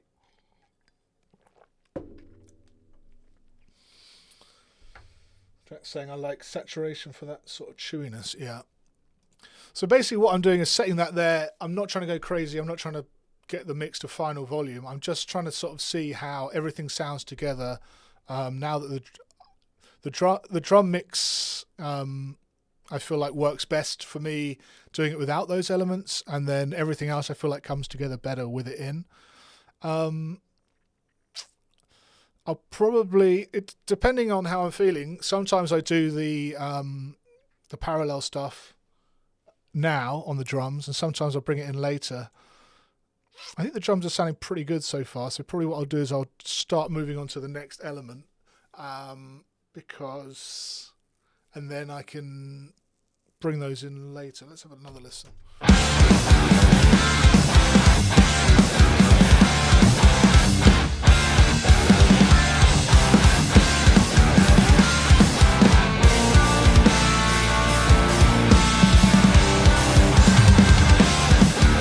Yeah, nothing's standing out to me, but I think once we get the bass and guitars sounding a bit bigger, then I'll need to then bring up some more of that sort of room sound and that parallel stuff that you get. So, drums, done-ish for now. Bass, let's have a look at bass. There's quite a lot going on in the bass track for this song, which is pretty rare for me. Generally, I keep things pretty simple. On this one, we have got this is Carl on bass for Darko. We've got a DI. We've got a clean bass pedal. So this was the pedal that he was using at the time 4 years ago. I'd hazard a guess it was either a Sansamp or a Dark Glass. I've then got a DI that I've made into a sub track. I've got a DI that I've made into Dark Glass, and then there's various different pedals that we've used for different distortions and sort of effects and stuff, which is pretty rare, but on this session we really just dug into that kind of stuff a bit more. So let's have a listen through these. DI clean. Then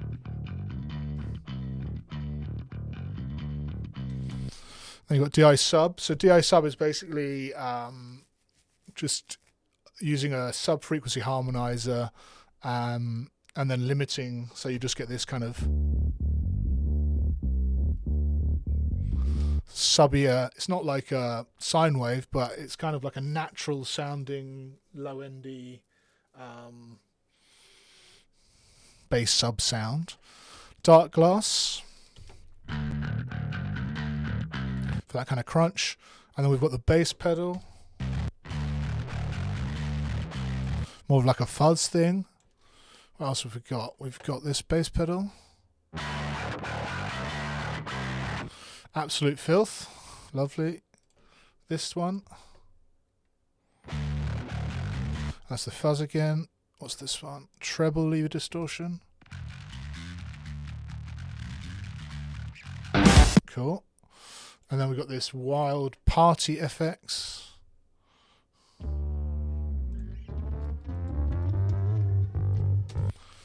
That's for the funk, jazz, weird spoon out section in the middle. So basically what we're going to do is start with a blend of these tracks. Let's have a listen. If we solo bass, I think I kind of did a blend already. Let's have a listen.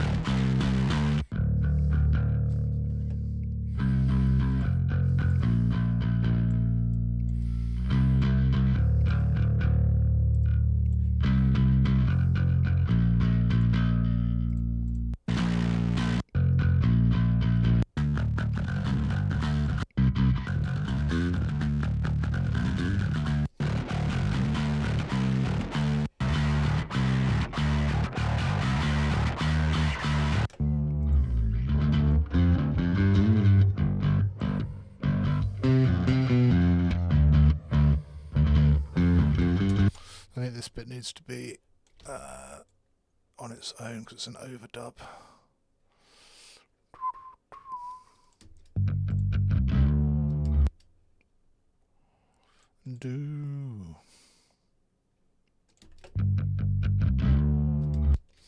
So from there to there. So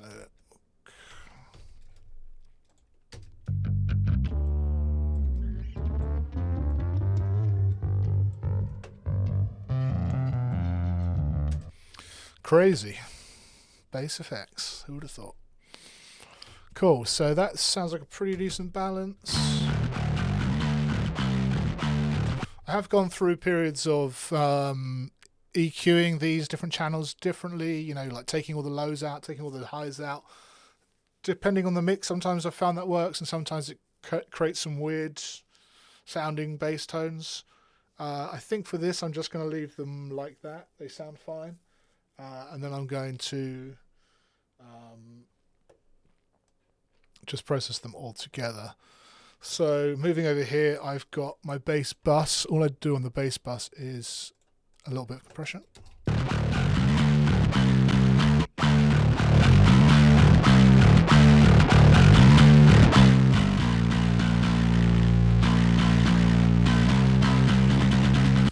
I got this set up. I don't think we need it for this song, but this is just if you want to have the stereo kind of clank thing.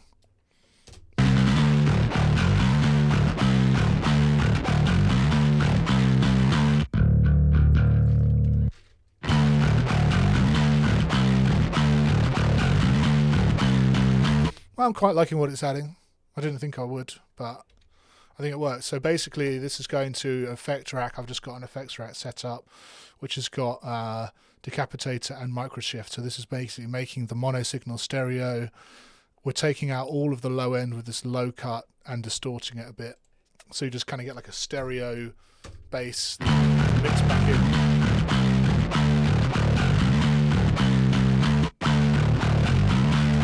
Sounds pretty cool. Next we are going to look at my main bass processing. So I've just basically got these here so that you can do this in parallel to this one, and then they're going to go to all the processing over here. First thing is Pro MB, and it's going to duck with the kick. So the kick is sidechained from here into here. So every time the kick hits,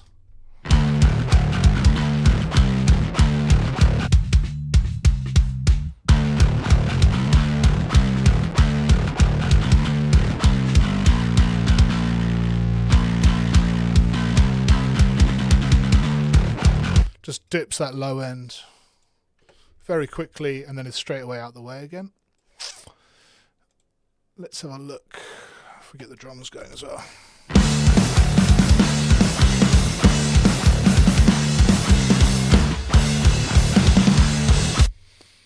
So, don't think we need tape today. Let's have a look. The main thing on here is going to be, not that one, Pro MB. I've got my bass preset. So basically what we're trying to do on here is divide the bass up into different frequencies and then control each frequency slightly differently. So let's have a work through them.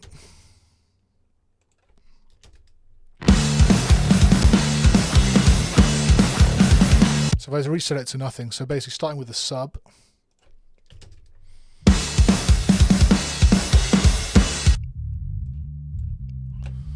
So this has got a sort of medium attack and then a sort of fairly slow release. So it's just going to try and keep that sub stuff just kind of pinned and not moving too much. Similar with the low end. Mid-range, slightly faster attack, slightly faster release.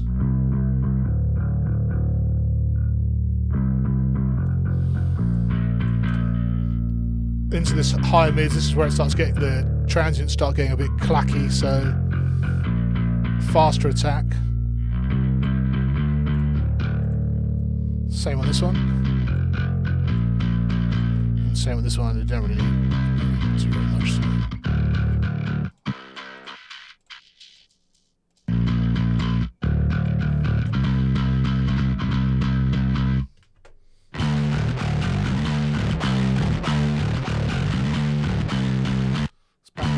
Let's back all of this off a little bit. I went too extreme.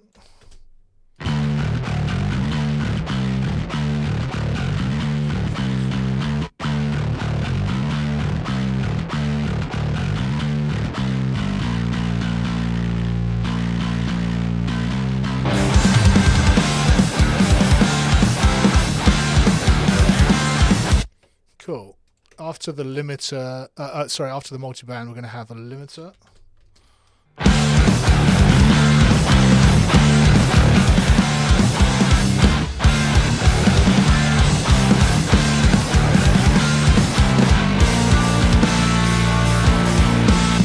Cool.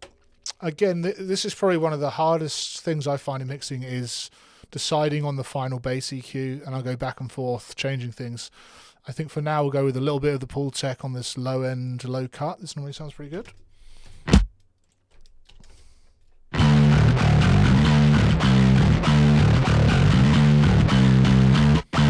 And sometimes a little boost in this kind of mid-range area can help.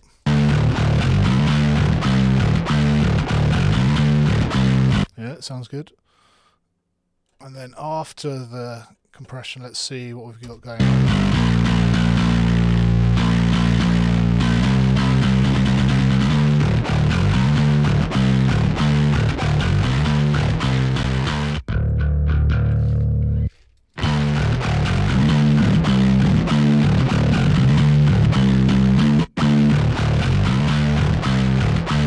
Cool, just taking out a bit of that woolliness, that sort of...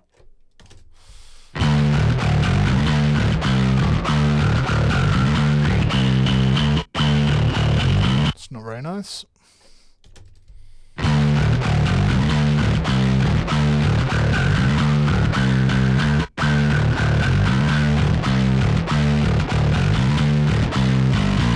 See how much of this top end we can get with taken away.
Cool.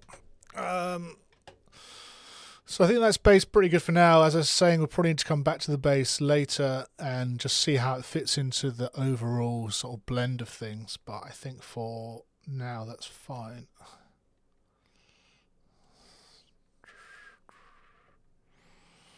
So let's have a quick look at, or probably not such a quick look, a look at the guitars. There's lots of guitars.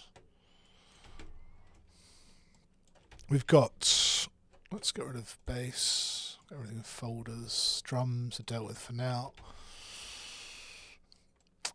We have got Chris' guitar in green, and we've got Rob's guitars in lovely orange.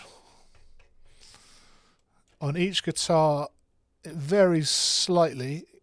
You've got, so these are all mic'd up, SM57. E906 from Sennheiser, and then some of them I've also done like a reamp on the DI just to add a kind of different elements to the tone, and when they all come together they make up the whole tone. Some of them don't have the overdub or only have it on certain sections. Cool, so let's have a listen to these Chris guitars to start with.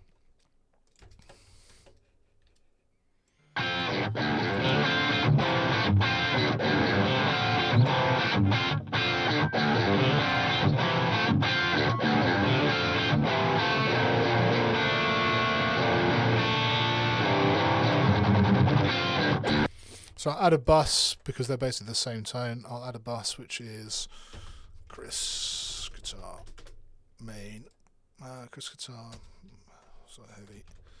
So Chris likes to play a sort of single coil, slightly split coil, not single coil, split coil, a coil tap, whatever you call it, thing. it's kind of got that springy, pingy Strat vibe. I think he plays it on a PV Wolfgang, and he's going through a Victory head into, I think, a Marshall 1960s cab, something like that. I'll have to check with him to be sure. But yeah, he likes that kind of slightly cleaner, still heavy but cleaner tone.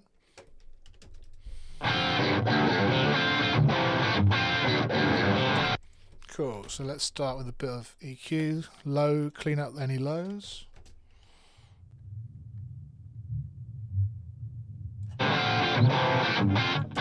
And then where you can see this is sort of jumping this. Take this down a bit dynamically. Don't need any of this high end stuff.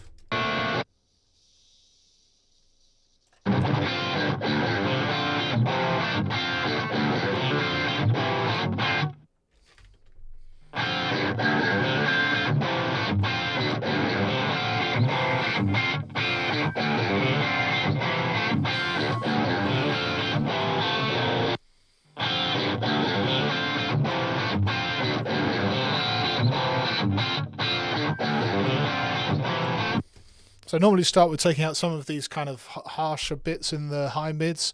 This is going to give me an idea of how much low mids I need to clean up, because it starts sounding a bit darker.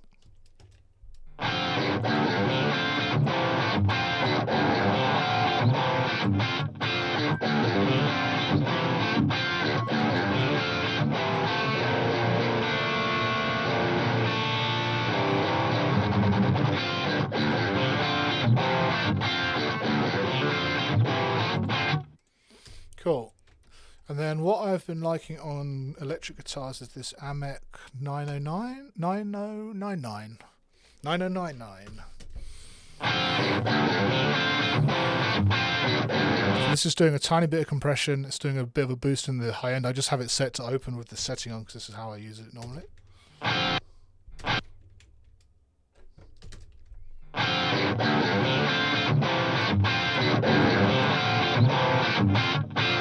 I think I can use a bit more low end.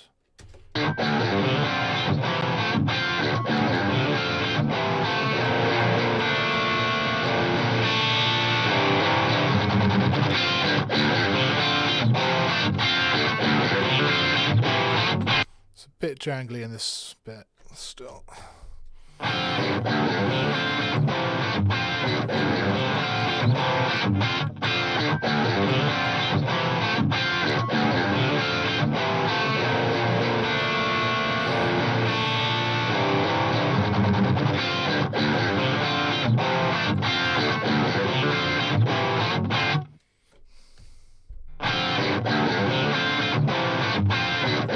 Cool, let's maybe try a bit of Decapitator, can work.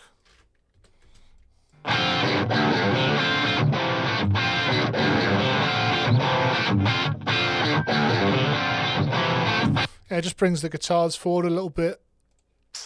And then maybe a bit of so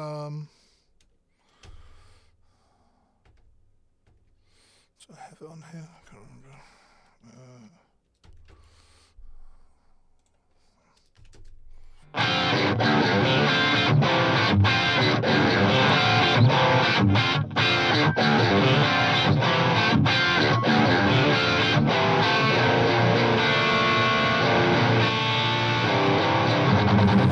Okay, so unprocessed guitars to processed guitars.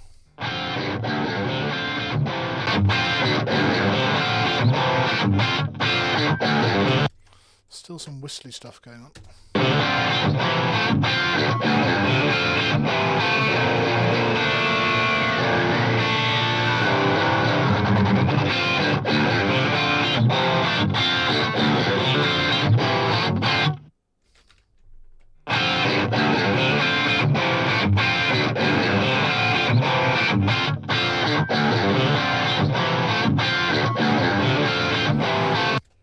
Let's try a little bit of soothe. You've got to be careful with soothe on guitars.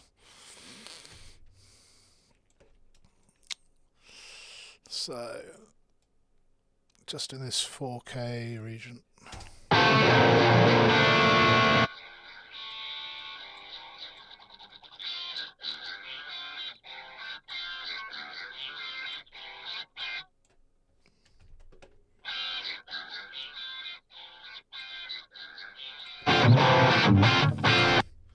So again, we're just looking at that delta just to see how much we're taking away.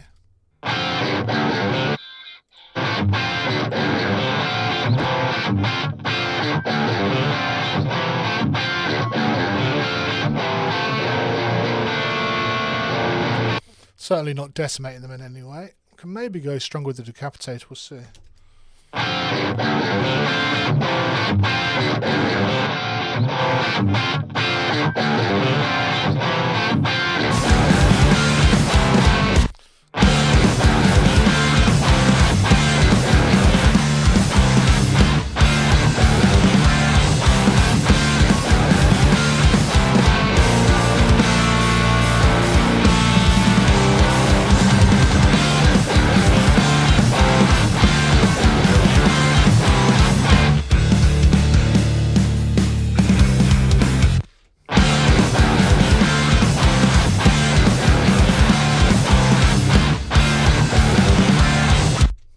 They sound pretty good.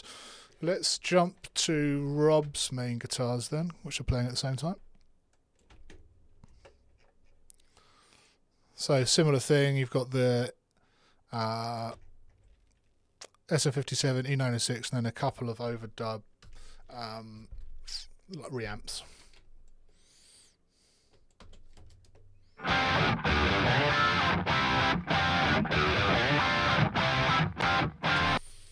Bit more of a classic humbucker tone. He's playing PRS into the same kind of head, the Victory, into I think again the Marshall cab, or it might have been a Victory cab, can't remember. Not sure on that one. So these together, distortion. It's already set up. Let's have a look.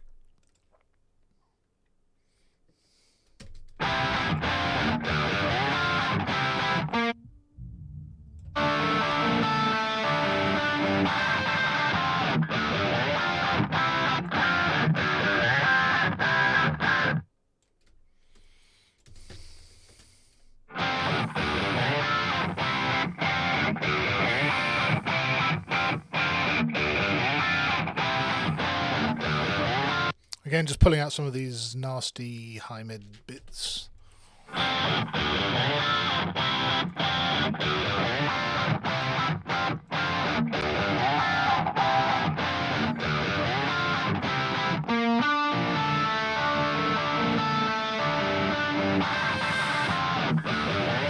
then we'll use the AMEC again, which I like, this one.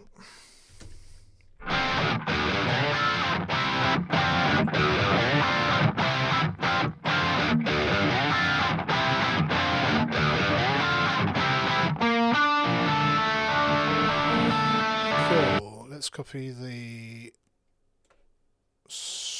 decapitator. Don't want to go. Does it not do that? Okay, let's re-add it.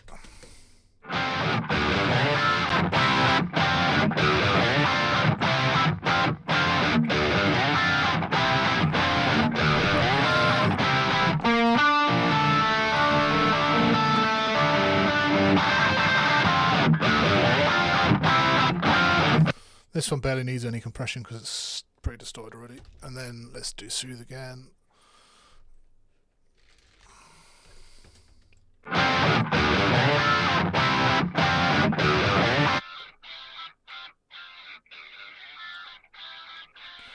Just targeting this nasty sort of high mids.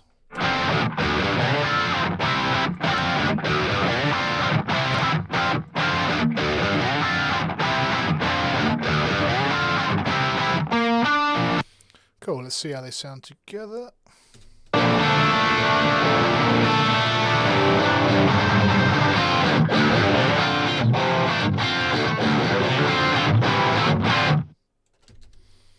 Yeah, so the combination works quite well. You've got this kind of clean, springy, sparkly tone from Chris, and you've got this thick, rich humbucker tone from Rob. I think together they sit really well. Sorry.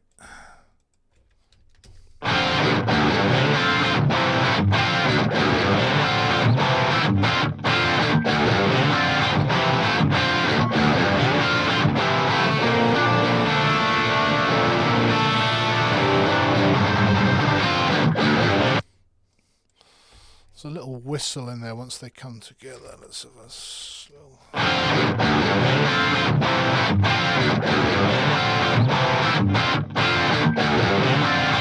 Maybe it's just harmonics where someone's hitting harmonics in there.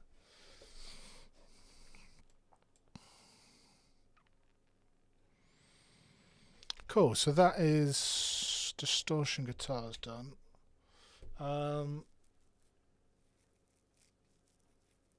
Just coming up on 2 hours, so I'm just going to say that we're just going to pause the stream just for 10 minutes, and then I will come back, so about 12:40, just for a little break.